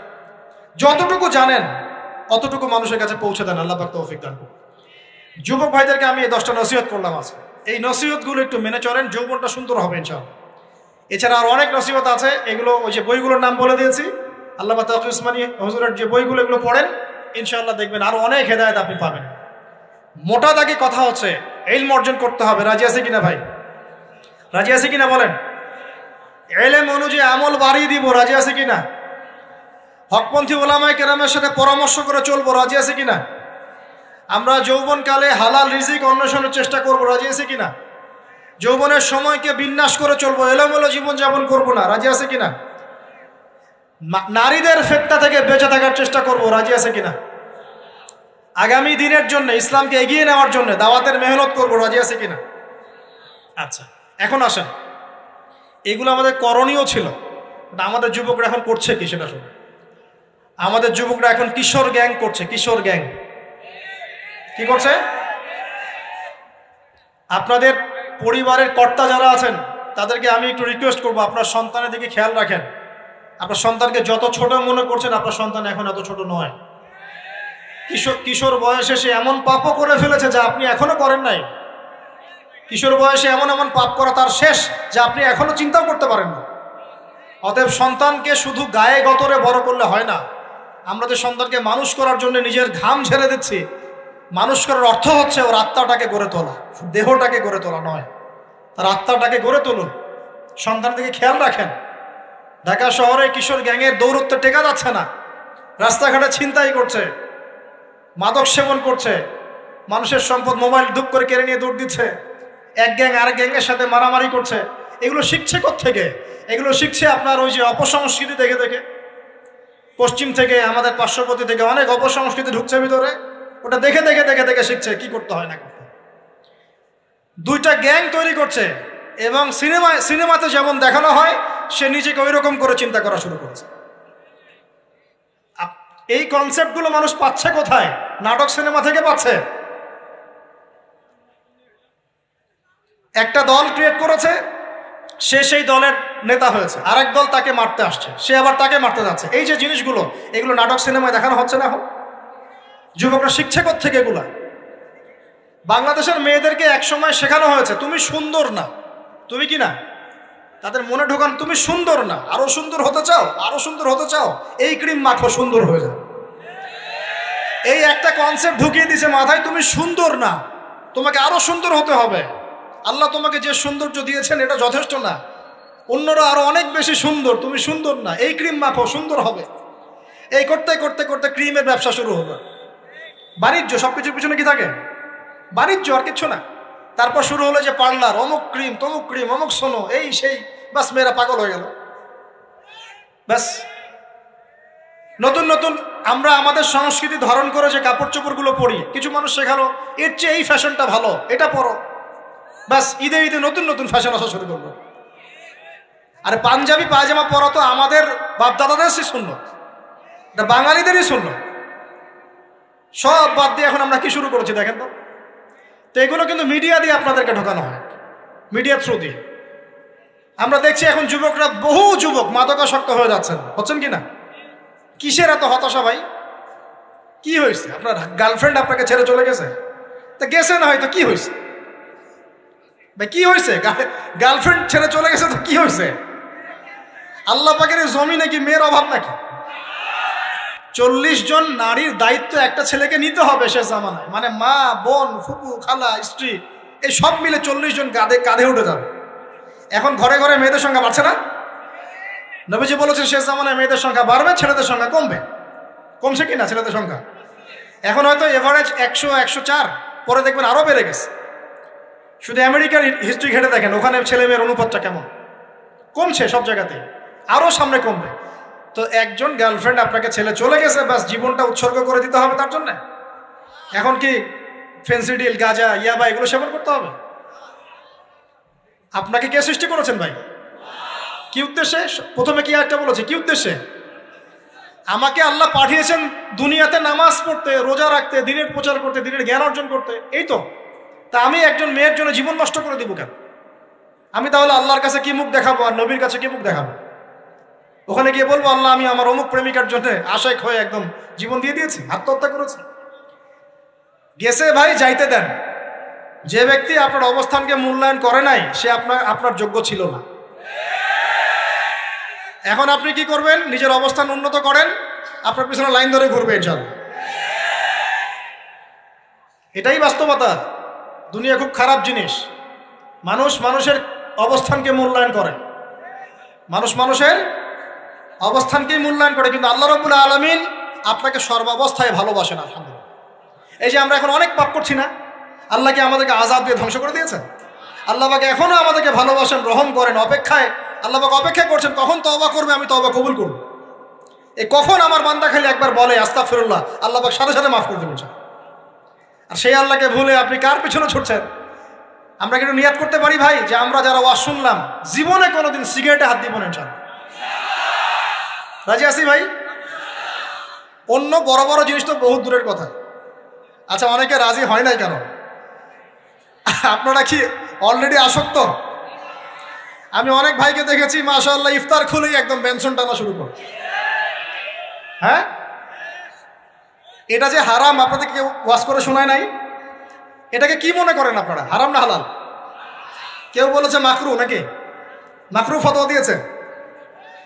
মাকরুহ শব্দের অর্থ জানেন আপনি? মাকরুহ শব্দের অর্থ কি একটু শোনেন। সূরা বনী ইসরাইল খুলবেন। কোন সূরা? সূরা বনী ইসরাইল। আল্লাহ পাক বলছেন আমি বনু ইসরাইলকে এই কাজগুলো করতে নিষেধ করেছি। কোন কোন কাজ? জেনা করো না, জেনার ধার কাছে যেও না, এতিমের মাল আত্মসাৎ করো না, শিরিক করো না ইত্যাদি। যারা আলেম আছেন তারা আমার কথা বুঝবেন। এই কাজগুলোর পরে আল্লাহ পাক বলছেন যে এই প্রত্যেকটা কাজ আল্লাহর কাছে মাকরুহ, অপছন্দের। কিসের? অপছন্দ। তাহলে এটাকে আপনি সহজ মনে করছেন? নিয়াত করি আল্লাহ পাকের সন্তুষ্টির জন্য আমরা কোনোদিনও মাদকের সাথে সম্পৃক্ত হব না ইনশাআল্লাহ। আর বিশ্বাস করেন, শুধুমাত্র মাদকদ্রব্য নিয়ন্ত্রণ অধিদপ্তর এই আইন কানুন এগুলো দিয়ে, জরিমানা দিয়ে মানুষকে মাদক ছাড়ানো যাচ্ছে না, যাবে না। কেন যাবে না এটা আপনারা খুব ভালো করেই জানেন, আমি বলতে চাচ্ছি না। অনেক সময় মাদক বিরোধী কনসার্ট করে মানুষ, মাদক বিরোধী কনসার্টে ওঠার আগে এক বোতল ডাইল খেয়ে আসে আগে। এগুলো কি বাস্তব কথা বলছি না অবাস্তব কথা বলছি? আমাদের যুবক ভাইরা কোশ্চিন কালেও মাদকের ধার কাছে যাবেন না ইনশাআল্লাহ। একটা হাদিস খালি মনে রাখেন, একটা, এই হাদিসটা মনে রাখেন। নবী সাল্লাল্লাহু আলাইহি ওয়াসাল্লাম বলেছেন কেউ যদি মাদকদ্রব্য সেবন করে তার 40 দিনের নামাজ কবুল হবে না।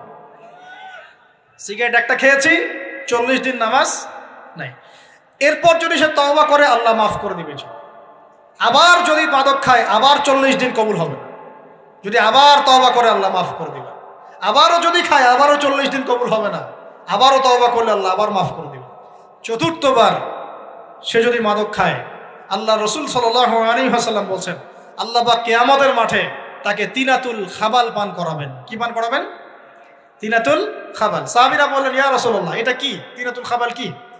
নবী সাল্লাল্লাহু আলাইহি ওয়াসাল্লাম বলছেন এটা হচ্ছে জাহান্নামীদেরকে আযাব দেওয়ার পর তাদের রক্ত মাংসের যে পুঁজ বের হবে, এই যে ড্রিঙ্কস, জাহান্নামের হার্ড ড্রিঙ্কস, এই ড্রিঙ্কসের নাম হলো তিনাতুল খাবাল। আল্লাহ পাক আমাদের সবাইকে মাদক থেকে বাঁচিয়ে রাখুন। হতাশা মাদক দিয়ে দূর হয় না। হতাশা দূর হবে, বলে দিব, 3টা জিনিস, মাত্র 3টা। কয়টা ভাই? 1, 5 ওয়াক্ত নামাজ। এক কি? নামাজে আপনি ওযু করে সিজদা দেন, ইনশাআল্লাহ আপনার মনে প্রশান্তি না আসলে আমাকে এসে বলেন যে আসে না। চোখের পানি, মনের আবেগ যা আছে আপনার ভিতরে, কষ্ট, দুঃখ, যন্ত্রণা সব আল্লাহকে ঢেলে দিবেন ইনশাআল্লাহ। নিজের আবেগ ধরে রাখবেন এখানে, আপনি আল্লাহর জন্য ঢেলে দিবেন। মানুষকে আবেগ দেখায় কি লাভ? মানুষ আপনার চোখের পানির মর্ম বুঝবে? মানুষ কি মানুষের চোখের পানির মর্ম বুঝে? আপনার পিতা যদি মারা যায় আমার কাছে এসে দোয়া চান, কান্নাকাটি করে, আমি দোয়া করতে পারবো কিন্তু আমি কিন্তু আপনার ফিলিংসটা বুঝতে পারবো না। আপনার অনুভূতি কে বুঝতে পারবেন? আল্লাহ পাক আপনার ঘাড়ের রগের চেয়েও কাছে আছে। সুবহান সুবহান, আল্লাহ পাক ঘাড়ের রগের চেয়ে কাছে আছে। গতকালকে বাংলাদেশের একজন বরেণ্য আলেমের সাথে একটা কনফারেন্সে ছিলাম। উনি বলছিলেন যে এক ব্যক্তি, এটা শোনেন, এক ব্যক্তি খুব তার শখ যে তিনি সাহাবীদের মতো নামাজ পড়া শিখবেন। কথা বুঝতে পারছেন? সাহাবীদের মতো নামাজ শিখবেন। তো একজন বরেণ্য আলেমের কাছে এসেছেন, এসে বলছেন যে আমাকে সাহাবীদের মতো নামাজ শিখিয়ে দেন। তখন সেই আলেম আরেকজন আলেমের সন্ধান দিয়েছেন যে তুমি তার কাছে যাও, তিনি শেখাবেন। তো সেই ব্যক্তি একটু অবাক হয়েছেন, কারণ যাকে প্রশ্ন করেছিলেন তিনি অনেক বড় মুহাদ্দিস, আর যার কাছে পাঠানো হচ্ছে তিনি অত বড় মুহাদ্দিস নন, কিন্তু আবেদ, আমল করেন। তাকে গিয়ে বলছেন উনি আমাকে পাঠিয়েছেন সাহাবীওয়ালা নামাজ শিখিয়ে দেন। তখন তিনি বলছেন ঠিক আছে, সুন্দর করে উজু করে আসো, সুন্দর করে অজু করে আসো। অজু করার সময় খালি খেয়াল রাখবা যে আমি অজু করছি শুধু আল্লাহর সন্তুষ্টির জন্য। কি খেয়াল রাখবেন? অজু করছি শুধু আল্লাহকে রাজি খুশি করার জন্য অজু করছে, আর কোনো উদ্দেশ্য নাই আমার। অজু করতে যাচ্ছে, তিনি আবার বলছেন দাঁড়াও, শুধু আল্লাহকে রাজি খুশি করার জন্য অজু করো। আবার শুরু করছেন, আবার বলছেন শোনো, শুধু আল্লাহকে রাজি খুশি করার জন্য অজু করো। এভাবে বলতেই আছেন, নামাজে দাঁড়িয়েছেন, দাঁড়ানোর আগে বলছেন শোনো, শুধু আল্লাহকে রাজি খুশি করার জন্য নামাজ পড়ো। বলতেই আছেন। এক পর্যায়ে সে ব্যক্তি নামাজ শুরু করলো, নামাজে মনোযোগ এদিক ওদিকে যায়, আর তার মাথায় এটা আসে, এই শুধু আল্লাহকে রাজি খুশি করার জন্য আমাকে নামাজ পড়তে হবে, শুধু আল্লাহকে রাজি খুশি করার জন্য নামাজ পড়তে হবে। এই চিন্তা তার মনের মধ্যে ঘুরপাক খাচ্ছে। এভাবে নামাজটা সে শেষ করেছে। শেষ করে চিন্তা করছে যে নামাজ তো পুরোপুরি মনোযোগ দিতে পারলাম না, বারবার মাথার মধ্যে এরকম চিন্তা আসছে, আল্লাহ আমাকে তুমি মাফ করে দাও, নামাজটা আমার মনে হলো না ঠিক মতো। তখন সে ফিরে এসে তার সে ওস্তাদকে বলছেন আমার তো নামাজ এরকম করে পড়লাম, কিন্তু শেষমেশ মনে হলো যে নামাজটা হয়তো কবুল হয় নাই, আল্লাহর কাছে খুব মাফ চাইলাম, আল্লাহ আমাকে মাফ করে দাও, নামাজটা মনে হলো না। তখন সেই যে প্রথম ব্যক্তি যিনি পাঠিয়েছেন তিনি বলছেন এটাই হলো সাহাবীওয়ালা নামাজ। তারা আল্লাহকে রাজি খুশি করার জন্য নামাজ পড়তেন, নামাজ শেষ করে আল্লাহর কাছে ইস্তেগফার করতেন, আল্লাহ কিছুই হলো না, কিছুই হলো। আমার কথা কি বুঝতে পারছেন? অতএব আল্লাহকে রাজি খুশি করার জন্য আপনি আপনার আবেগ, আপনার ইবাদত সব ঢেলে দিবেন, অন্য কারো কাছে কিছু পাওয়ার আশা করবেন। অতএব নামাজ আপনার মাদকের দিকে যাওয়া লাগবে না, নামাজই আপনার হতাশা দূর করে দেবে ইনশাআল্লাহ। 2 নাম্বার আমল হচ্ছে কোরআন তেলাওয়াত। যে ব্যক্তি কোরআন তেলাওয়াত করতে পারে নিয়মিত, তার মনের মধ্যে এই হতাশা, এই ভীরুতা, এই কাপুরুষতা কিচ্ছু আসবে না ইনশাআল্লাহ। আমি গ্যারান্টি দিচ্ছি আপনাকে, হতাশা আসবেই না আপনার মনে যদি আপনি কোরআন বুঝতে পারেন। কোরআনের একটা আয়াত নিয়ে কোনো সময় দেখা যায় 2-3 ঘন্টা সময় পার হয়ে যাচ্ছে, আয়াতটা ছেড়ে সামনে যেতে পারছি না। কোরআনের ভিতরে ঢুকলে আপনি দুনিয়ায় ভুলে যাবেন কি হচ্ছে আশপাশে। আমি এমন অনেক আলেমকে দেখেছি যে একটা বই, পাতলা একটা বই, আরবি বই নিয়ে পড়া শুরু করেছেন, ওই যে ফজরের পরে জোহরের ওয়াক্ত হয়ে যাচ্ছে, বইটাই শেষ করতে পারেননি। বুঝতে পারবেন? যখন আপনি ইলমের ভিতরে ঢুকে যাবেন, কোরআনের ভিতরে, হাদিসের ভিতরে, আপনার দুনিয়ার খেয়ালই নাই। একজন আলেম তিনি এক রাত্রে একটা বই লিখেছিলেন, চটি বই, এক রাত্রের মধ্যে। বলা হচ্ছে তার সম্পর্কে বলা হচ্ছে যে রাতের খাবার তাকে দেয়া হয়েছে যে আপনি এটা খেয়ে নেন। তো যে খাবারটা পাশেই আছে, খাবারটা খাবো, এটা লিখে খাবারটা খাবো, এরকম তার চিন্তা ছিল। ফজর হয়ে গেছে, বই লিখাও শেষ, খাবার এই অবস্থায় পড়ে আছে, ডুবে গেছেন ভিতরে, খাওয়ার মাথায় তার খেয়াল নাই। এরকম হয়। একজন মনীষী, বিখ্যাত মনীষী, রিয়াদুস সালেহীন কিতাবের রাইটার, সংকলক আল্লামা নববী রাহিমাহুল্লাহ, এরকম সারা রাত চলে গেছে, পাশে 2টা খেজুর, ওই 2টা খেজুর খাওয়ারই সময় পান। হাদিস নিয়ে গবেষণা করতে রাত পার হয়ে গেছে। আমি বলতে চাচ্ছি যখন ইলমের ভিতরে, কোরআন হাদিসের ভিতরে ঢুকে যাবেন, আপনার দুনিয়ার খেয়াল আপনার চলে যাবে ইনশাআল্লাহ। এই টেনশন, হতাশা, এই সেই বাদ, তখনই আল্লাহ পাক আপনাকে তার পক্ষ থেকে রহমত দিবেন, বরকত দিবেন, আল্লাহ আপনার দুনিয়ার কাজগুলো করে দিবেন ইনশাআল্লাহ। তখন দেখবেন কেউ আপনার দুনিয়ার ওই কাজটা করে দিয়েছে, কেউ ওই কাজটা করে দিয়েছে, কেউ বাসায় খাবার পাঠিয়ে দিয়েছে, আল্লাহ পাকই এগুলো করাই দিবেন ইনশাআল্লাহ। তো প্রিয় ভাইরা, মাদকে যাব না আল্লাহর কাছে আসবো? 2 নাম্বার কোরআন তেলাওয়াত, 3 নাম্বার আল্লাহর জিকির। 3 নাম্বার কি ভাই? আল্লাহর জিকির। চলতে ফিরতে সব সময় মুখ চলতে থাকবে, মুখ না চললেও মনে মনে মন তাজা থাকবে, মনে মনে জিকির হতে থাকবে। মনে মনে জিকির করতে পারেন? মুখ নড়বে না, কিন্তু মনে মনে আপনার একটা জিকির হতে থাকবে, সুবহানাল্লাহ বা আলহামদুলিল্লাহ, লা ইলাহা ইল্লাল্লাহ, আল্লাহু আকবার। পারা যাবে? পারে। মানুষের মন কখনো চুপ করে থাকে না, কিন্তু মানুষের মন অলওয়েজ কিছু না কিছু চিন্তা করতে থাকে না, যতক্ষণ না ঘুমায় মানুষ। তো প্রিয় ভাইরা, বেশি বেশি জিকির করবো, সুবহানাল্লাহ, আলহামদুলিল্লাহ, লা ইলাহা ইল্লাল্লাহ, আল্লাহু আকবার, লা হাওলা ওয়ালা কুওয়াতা ইল্লা বিল্লাহ, এগুলো চলতে থাকবে। আল্লাহ পাক তৌফিক দান করুন। আমরা আমাদের সমাজে যুবকদেরকে এরকম টিকটকে দেখছি, অনলাইনে আসক্ত দেখছি, জেনায় আসক্ত দেখছি, পর্নোগ্রাফিতে আসক্ত দেখছি। আমরা দেখছি আমাদের যুব সমাজকে মাদকে আসক্ত, কিশোর গ্যাংয়ে আসক্ত। এইগুলো কি আমাদের কাম্য ছিল ভাই? আমাদের কাম্য ছিল? এই অবস্থায় কি যুব সমাজ আল্লাহ পাকের দ্বীনের পতাকা হাতে নিয়ে আল্লাহর জমিনে দিন কায়েম করতে পারবে কি না একটু আমাকে উত্তর দেন দেখি। এখন এই অবস্থায় পারবে? অতএব অবস্থার উন্নতি করতে হবে কিনা? উন্নতির জন্য রাজি আছি কিনা ইনশাআল্লাহ? আমরা চাই কি আল্লাহ পাকের দিনটা আল্লাহর জমিনে প্রতিষ্ঠা লাভ করুক, আল্লাহর দিন সবার ঘরে ঘরে পৌঁছে যাক, আল্লাহ পাকের দিনের যে সৌন্দর্য সবাই সেটাই, এই সৌরভটা সবাই পাক। আমরা চাই কিনা সমাজে শান্তি প্রতিষ্ঠা হোক, আবার সেই রাসূলের মতো যুগ চলে আসুক? আমরা চাই কিনা? অতএব আমাদের সবাইকে যৌবনের এই প্রলোভনগুলো থেকে বেরিয়ে এসে আল্লাহ পাকের ইবাদতে আত্মনিয়োগ করতে হবে। আল্লাহ পাক আমাদের সবাইকে তৌফিক দান করুন, বলি আমিন। আমাদের সবাইকে আল্লাহ রাব্বুল আলামিন কোরআন এবং হাদিসের গভীর জ্ঞান অর্জন করার তৌফিক দান করুন, বেশি থেকে বেশি ইবাদত করার তৌফিক দান করুন। আল্লাহ পাক সবাইকে হারাম সমস্ত রিজিক থেকে বাঁচিয়ে রাখুন, জেনা, ব্যভিচার এবং নারীর ফিতনা, মাদক থেকে আল্লাহ বাঁচিয়ে রাখুন। আল্লাহ পাক আমাদের সবাইকে হালাল রিজিক, হালাল সম্পর্ক যথেষ্ট করে দিন। আল্লাহ পাক আমাদের সবাইকে যেন দিনের দাওয়াতের মেহনত করার তৌফিক দান করেন এবং আলেম ওলামার সাথে পরামর্শ করে দিন শেখার এবং বোঝার তৌফিক দান করেন। আর লেকচার শেষ করার আগে দুটো বিষয় বলে শেষ করছি, একটু মনোযোগ দিন। একটা হচ্ছে আমাদের যুবতী দিনী বোনদের জন্য, এখানে বোনরা আছেন না? আছেন কি না? দিনী বোনরা আছেন? একটা নসিহত দিনী বোনদের জন্য আমি একটা নসিহত করতে চাচ্ছি, একটা নসিহত। আমার এই একটা নসিহত একটু মন দিয়ে শুনুন প্রিয় দিনী বোন। রাসূলুল্লাহ সাল্লাল্লাহু আলাইহি ওয়াসাল্লাম আমাদের দিনী বোনদের জন্য জান্নাতে যাওয়ার একটা ফর্মুলা বলে দিয়েছেন। আমি কি বলবো সেটা? আচ্ছা, রাসূলুল্লাহ সাল্লাল্লাহু আলাইহি ওয়াসাল্লাম বলেছেন আমাদের দিনী বোনেরা, আমাদের মায়েরা, এই নারী জাতি মাত্র 4টা কাজ করলে জান্নাতের যে কোনো দরজা দিয়ে ইচ্ছা প্রবেশ করতে পারবেন। খুশি হন নাই? কয়টা কাজ? মাত্র 4টা। এক, যদি আমাদের দিনী বোনেরা 5 ওয়াক্ত নামাজটা ওয়াক্ত মতো পড়ে, আল্লাহ পাক তৌফিক দান করুন, বলি আমিন। 2 নাম্বার, যদি তারা রমাদান মাসের রোজাটাকে ঠিক মতো আদায় করতে পারে। 1 নাম্বার 5 ওয়াক্ত নামাজ ঠিকঠাক আদায় করা, 2 নাম্বার রমজান মাসে সওম রাখা, 3 নাম্বার তাদের লজ্জাস্থানের হেফাজত করা, মানে শরঈ পর্দা মেনটেন করা, শরঈ পর্দা মেনটেন করা। এবং আমি বলে দেই, চেহারাটা আপনাদের পর্দার অন্তর্ভুক্ত। এটা নিয়ে অনেক বাকবিতণ্ডা হয় না সমাজে, চেহারা দেখানো যাবে কি যাবে না ইত্যাদি। চেহারা আপনার পর্দার অন্তর্ভুক্ত বিষয়, ফুল স্টপ। এর উপরে ফতোয়া অনেকভাবে দিচ্ছে, কিন্তু বরেণ্য উলামায়ে কেরামের কিতাবগুলো ঘাটাঘাটি করেন, তাদের ফতোয়া হচ্ছে চেহারা আপনার পর্দার অন্তর্ভুক্ত বিষয়, চেহারা ঢেকে রাখবেন, আল্লাহ পাক তৌফিক দান করুন। চোখ থাকবে খোলা, ঠিক আছে। 4 নাম্বার, স্বামীর আনুগত্য করতে হবে। স্বামীর আনুগত্য, এই যে আনুগত্য শব্দ শুনলেই মানুষের একটা মানে নেগেটিভ ধারণা তৈরি হতে পারে। স্বামীর আনুগত্য মানে কি আমি তার দাসত্ব করব? আনুগত্য মানে, প্রিয় দিনী বোন, আনুগত্য মানে দাসত্ব নয়। আনুগত্য মানে কোরআন সুন্নাহর যে বিধানগুলো আপনার স্বামী আপনাকে পালন করতে বলবে, আপনি সেগুলো করবেন, আপনি করতে বাধ্য। কিন্তু স্বামী যদি কোরআন সুন্নাহর বাইরে কিছু করতে বলে, সেটা মানতে আপনি বাধ্য নন। স্বামী যদি আপনাকে বলে যে সুদ খাও, এই যে সুদী এনজিওতে আসো, নাম লেখাও।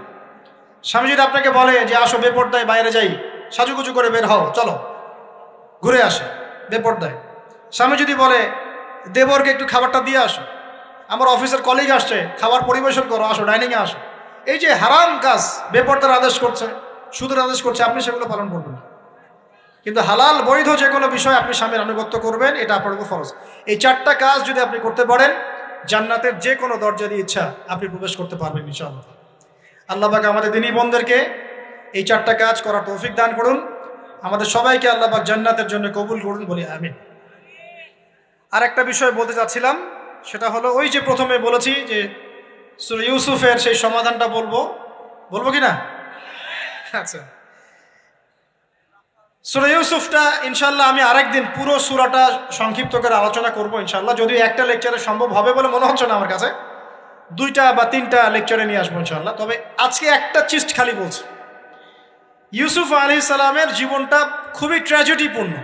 নবীর পরিবার থেকে ভাইদের শত্রুতায় ওই যে কূপে চলে গেলেন, কূপ থেকে চলে আসলেন মিশরের বাজারে, সেখান থেকে বিক্রি করে দেওয়া হলো তাকে, রাজা তাকে কিনে নিলেন, তারপরে সেখানে তিনি বড় হতে লাগলেন রাজপ্রাসাদে।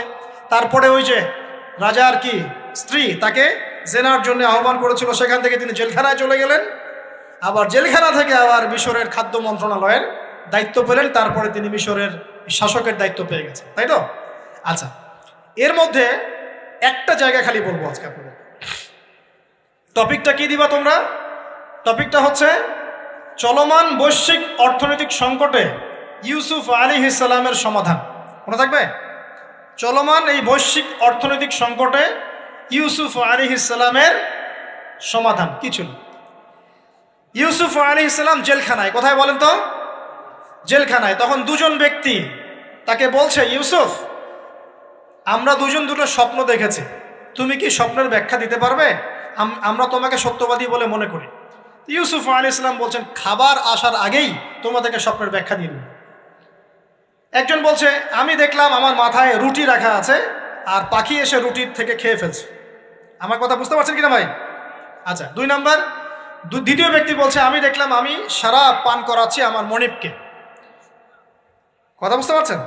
এখন ইউসুফ আলাইহিস সালাম বলছেন, তুমি যে শরাব পান করাচ্ছ মনিবকে, তোমাকে অতি সত্বর মুক্তি দেওয়া হবে ইনশাআল্লাহ। আর যার মাথার উপর থেকে রুটি খেয়ে নেওয়া হচ্ছে তাকে শুলদণ্ড দেওয়া হবে, মৃত্যুদণ্ড দেওয়া হবে। কি বললেন? একজনকে দেওয়া হবে মৃত্যুদণ্ড, একজন কি হবে? ছাড়া পাবে। আর যাকে মনে হলো যে এই ছাড়া পাবে, ইউসুফ আলাইহিস সালাম বললেন, তুমি যখন ছাড়া পাবে তোমার মনিবের কাছে, মালিকের কাছে আমার কথা বলো, আমার কথা আলোচনা করো। কিন্তু শয়তান তাকে ভুলিয়ে দিল, সে আর কথা বলতে পারল। আরো কয়েক বছর চলে গেল, ইউসুফ আলাইহিস সালাম তখনও জেলেই আছে। একদিন এই রাজা স্বপ্ন দেখলেন। কি স্বপ্ন দেখলেন? যে 7টা পাতলা পাতলা গাভী, মোটা মোটা 7টা গাভীকে খেয়ে ফেলছে। 7টা কি গাভী? জীর্ণ শীর্ণ গাভী 7টা মোটা তাজা গাভীকে খেয়ে ফেলছে। আর দেখলেন 7টা সবুজ শীষ। শীষ বোঝেন কিনা? এই ধানের শীষ না, আবার সবুজ শীষ। আর দেখছেন এই যে শীষ মরে গেলে যেমন দেখায় না একটা রং, এরকম শীষ। তো এখন রাজা খুব চিন্তিত হয়ে পড়লেন যে আসলে এই স্বপ্নের কি ব্যাখ্যা। তিনি সবাইকে ডেকে বললেন, স্বপ্নের ব্যাখ্যা কি তোমরা জানো? তখন রাজ্য পরিষদের এই যে এমপি মন্ত্রী যারা আছে তারা বলছে, না, এটা কি স্বপ্ন, আহলাম, এটা একটা বাজে স্বপ্ন, উদ্ভট স্বপ্ন, আমরা এটার মানে জানি না। আমরা হলো তাই তো বলতাম নাকি ভাই? কিন্তু ওই ব্যক্তি স্মরণ হয়ে গেল যে ছাড়া পেয়েছে, আরে ইউসুফ তো স্বপ্নের ব্যাখ্যা দিতে পারে। দৌড়ে গেলেন তিনি জেলখানায়। ইউসুফ, আইয়ুহা সিদ্দিক, হে সত্যবাদী নবী ইউসুফ, আমাকে কি এই স্বপ্নের ব্যাখ্যা বলতে পারবেন? 7টা জীর্ণ শীর্ণ গাভী 7টা মোটা তাজা গাভীকে খেয়ে ফেলছে। ইউসুফ আলাইহিস সালাম এই স্বপ্ন শুনে বললেন, ইউসুফ আলাইহিস সালাম শুধু স্বপ্নের ব্যাখ্যাই দিলেন না, বরং এই স্বপ্ন যে সত্য এটা তিনি বিশ্বাসও করলেন। এই স্বপ্ন একটা সমস্যাকে নির্দেশ করছে এটাও বুঝে ফেললেন। এই সমস্যার সমাধানও তিনি দিয়ে দিলেন। বলেন সুবহানাল্লাহ। আমার কথা বলছেন, ইউসুফ আলাইহিস সালাম স্বপ্নের ব্যাখ্যা দিচ্ছেন না, বরং স্বপ্নটা যে সত্য তিনি মেনে নিচ্ছেন এবং এই স্বপ্নের ফলে একটা সামনে খারাপ সময় আসতে যাচ্ছে এটা তিনি বিশ্বাস করছেন এবং এর সমাধান তিনি জাতিকে দিচ্ছেন। ইউসুফ আলাইহিস সালাম বলছেন, তোমাদের সামনে 7 বছর দুর্ভিক্ষ হবে। কি হবে বলেন? 7 বছর। সারা বিশ্বের অর্থনৈতিক প্রেক্ষাপট একটু বিবেচনা করেন তো, যে আমরা একটা খারাপ সময়ের দিকে যাচ্ছি না আস্তে আস্তে, এবং নীরব একটা দুর্ভিক্ষ সারা ওয়ার্ল্ডে চলছে না? করোনার সময় ছিল, ওই সময় একটা সমস্যা ছিল, ইউক্রেন রাশিয়ার ইস্যু ছিল, আরও অনেক ইস্যু আছে, শুধু এগুলো ইস্যু নয়। অপচয় ইস্যু আছে, দুর্নীতি ইস্যু আছে, জুলুম আছে, তারপরে যে পারমাণবিক ক্ষেত্রগুলো আছে, বড় বড় পরাশক্তিদের চাপ আছে, অনেক ব্যাপার আছে, রিজার্ভ কমে যাওয়া, অনেক বিষয় আছে। সারা বিশ্ব একটা অর্থনৈতিক মন্দা দেখছে কিনা? ইউসুফ আলাইহিস সালাম বললেন, 7 বছর তোমাদের এখানে প্রচুর ফসল ফলবে। এটা 7টা সবুজ শীষ, প্রচুর ফসল ফলবে তোমাদের এই অঞ্চলের মধ্যে। তোমরা একটা কাজ করো, তোমরা ওই 7 বছরের ফসলের যতটুকু অংশ তোমাদের না খেলে নয়, অতটুকু দিয়ে তোমরা তোমাদের জনগণের চাহিদা পূরণ করো, আর বেশি অংশটাকে রিজার্ভ করে রেখে দিও। আমার কথা বুঝতে পারছেন? ইউসুফ আলাইহিস সালাম বলছেন না যে স্বপ্নটা সত্য, তিনি সমাধান দিচ্ছেন উল্টা। এটা তো হবে সামনে, স্বপ্ন সত্য মিথ্যা তো দূরের কথা, এটা সামনে হতে যাচ্ছে। 7 বছর তোমরা প্রচুর ফসল ফলাবে, এই ফসলের একটা বড় অংশ রিজার্ভ করে রেখে দিও, আর বাকি অংশটা দিয়ে তোমরা জনগণের চাহিদা পূরণ করো। মানে অপচয় করা যাবে না, যাবে কোনো সম্পদ অপচয় করা যাবে না। এরপর তোমাদের সামনে আসবে 7টা বছর দুর্ভিক্ষের বছর, আকাশ বৃষ্টি বন্ধ করে দেবে। আকাশ কি করবে? বৃষ্টি বন্ধ করে দেবে। তার মানে ওই 7 বছর আমরা কিভাবে চলবো তাহলে? এই যে রিজার্ভ করেছি, এই রিজার্ভ বা সঞ্চিত সম্পদ দিয়ে আমরা 7 বছর চলবো। এরপরে আল্লাহ রাব্বুল আলামিন 8ম বছরে আকাশ থেকে বৃষ্টি বর্ষণ করবেন, আবার ফসল ফলবে। কথা কি বুঝতে পারছেন? এই ব্যাখ্যা অন্যরা দিতে পারলো না, ইউসুফ আলাইহিস সালাম দিতে পারলেন। এই ব্যক্তি দৌড়ে গিয়ে রাজাকে বলল, এই হলো স্বপ্নের ব্যাখ্যা। রাজা ইউসুফ এই স্বপ্নের ব্যাখ্যা দিয়েছেন। রাজা কত বিচক্ষণ ছিলেন, রাজা সত্য মিথ্যা চিনতেন। তিনি বুঝতেন যে আসলেই সত্য কাকে বলে, মিথ্যা কাকে বলে। এই আমার এমপি মন্ত্রীরা শোনো, তোমরা কেউ সমাধান দিতে পারো নাই, ইউসুফ সমাধান দিয়েছে। ইউসুফকে আমার কাছে নিয়ে আসো, আমি তাকে আমার কাছে নিকটে আসন দিব, বলেন সুবহানাল্লাহ। এবার ইউসুফ আলাইহিস সালামকে ডেকে তিনি সম্মানিত করলেন। সম্মানিত করে বললেন যে কোন দায়িত্ব দিলে তুমি আমাদের এই রাজ্যটাকে বাঁচাতে পারবে এই দুর্ভিক্ষের হাত থেকে। ইউসুফ আলাইহিস সালাম নিজে বলছেন, আমি হচ্ছে বিশ্বস্ত মানুষ, আমি হচ্ছি রজুলুন আমিন, আমি বিশ্বস্ত এবং আমি আস্থাভাজন। আমাকে আপনি খাদ্য মন্ত্রণালয়ের দায়িত্ব দেন, ইনশাআল্লাহ আমি এই প্রবলেমগুলো সলভ করবো ইনশাআল্লাহ। এরপর তাকে দায়িত্ব দেওয়া হলো খাদ্য মন্ত্রণালয়ের। 7 বছর তিনি এরকম পলিসি গ্রহণ করলেন। মিশরের লক্ষ লক্ষ মানুষ পরবর্তী 7 বছরের দুর্ভিক্ষ থেকে বেঁচে গেছে। কোরআন তো মূল্যায়ন করি না আমরা, আর কোরআনের কথা যারা বলে ওদেরকেও মূল্যায়ন করি না। এই জন্য আমরা বলছি, বর্তমান চলমান অর্থনৈতিক সংকটের সবচেয়ে বড় বড় সমাধান হচ্ছে এক, ভাই জনগণ হই আর সরকার হই, কোনো সম্পদ অপচয় করা যাবে না। আমরা সম্পদ অপচয় করি না? আপনি উজু করেছেন, আপনি 1 বালতি পানিতে উজু করেছেন, ট্যাপ ছেড়েছেন, মসজিদের 1 বালতি পানি চলে গেছে, কেন পানি অপচয় করবেন? আমাদের 5টা ফ্যানের দরকার নেই বাসায়, আপনি 5টা ফ্যান চালাচ্ছেন কেন? আপনি ঘর থেকে বের হলেন, ফ্যান চলছে, কেন চলছে? ঘর মুছেছেন, ফ্যান ছেড়ে দিয়েছেন, এই যে পাখা বাতাসে শুকাবে মাটি, কেন? এসি চালিয়েছেন, 24 ঘন্টা চালানোর কি দরকার? 2 ঘন্টা চালিয়ে বন্ধ করলে হয়। বিদ্যুতের ব্যাপার, গ্যাসের ব্যাপার, তেলের ব্যাপার, আমরা কি কম অপচয় করি মনে হচ্ছে আপনার কাছে? আমরা প্রচুর অপচয় করি। আর আমরা জনগণরা সাধু না, আমরা বেশি অপচয় করি। আমরা অপচয় করি না ভাই? প্রমাণ আপনি নিজের বাসায় পাবেন। পানির অপচয়, আপনার তেলের অপচয়, আপনার গ্যাসের অপচয়, আপনার বিদ্যুতের অপচয়, এগুলোর উপর কঠিন আইন করা দরকার। অপচয় করলে শাস্তি দিতে হবে, অপচয় করা যাবে না। অপচয় কমালে কি হবে? আমরা সম্পদ বেশি রিজার্ভ করতে পারবো। এই যুগে কি কি সম্পদ রিজার্ভ করলে আমরা সচ্ছল হতে পারবো, এই হেদায়েতগুলো আপনাকে ওই সোকল প্রোটেস্ট্যান্ট মৌলবীরা দিতে পারবে না ইনশাআল্লাহ তাআলা, কারণ তাদের কাছে ইকোনমিক্সের জ্ঞান নাই। এই যুগে যদি আমরা গ্যাস রিজার্ভ করতে পারতাম, তেল রিজার্ভ করতে পারতাম, গোল্ড রিজার্ভ করতে পারতাম, সিলভার রিজার্ভ করতে পারতাম, এবং যে কারেন্সি সারা ওয়ার্ল্ড ওয়াইড চলছে এখন, এগুলোকে রিজার্ভ করতে পারতাম, এবং জনগণের যতটুকুতে প্রয়োজন এতটুকু সাপ্লাই করে বাকিটা রিজার্ভ করে রাখতে পারতাম, আসন্ন সময়ে এটা দিয়ে আমরা বৈশ্বিক সংকট মোকাবেলা করতে পারতাম। আমার কথা রাগ করলেন? আমি কি কারো শত্রু? কোন দলের লোক? আমি আপনাদের জাতির একজন, আপনাদেরই ভাই, আপনার শুভাকাঙ্ক্ষী, এবং আপনি আর আমরা ভাইয়ের মতো। কিসের মতো? নিজের ভাইয়ের মতো। আপনার গায়ে আঘাত লাগলে আমি কষ্ট পাবো, আপনাকে কে গালি দিলে আমি কষ্ট পাবো। আমাদের জনগণের ক্ষতি হলে আমাদের বুক কাঁদবে না? জনগণের ক্ষতি হলে, দুঃখ দুর্দশা হলে আমাদের বুক কাঁদা উচিত, উচিত কি না? আমাদের সবাইকেই যার যার দায়িত্ব পালন করতে হবে। আমরাও অপচয় বন্ধ করে দেবো ইনশাআল্লাহ তাআলা। রাজি আছি ইনশাআল্লাহ? যত বাকি বকেয়া সব আছে সব পরিশোধ করার চেষ্টা করবো ইনশাআল্লাহ। আমরা সরকারি সম্পদ অন্যায়ভাবে আত্মসাৎ করব না, এবং আমরা আমাদের সমাজে যত দুর্নীতি আছে এটা বন্ধ করতে হবে, যত প্রকার দুর্নীতি আছে বন্ধ করতে হবে, যত কালো টাকা আছে সাদা করতে হবে, এবং সাস্টেইনেবল অ্যাসেটগুলোকে রিজার্ভ করতে হবে। তাহলে আগামীতে বিশ্ব ডুবে যায়, যাক, বাংলার মাটি ডুববে না ইনশাআল্লাহ। ইউসুফ আলাইহিস সালাম এই হেদায়েত আমাদেরকে দিয়ে গেছেন, কোরআনের মাধ্যমে আল্লাহ এই হেদায়েত আমাদেরকে দিয়ে গেছেন। আল্লাহ পাক আমাদের সবাইকে কোরআন বোঝার তৌফিক দান করুন।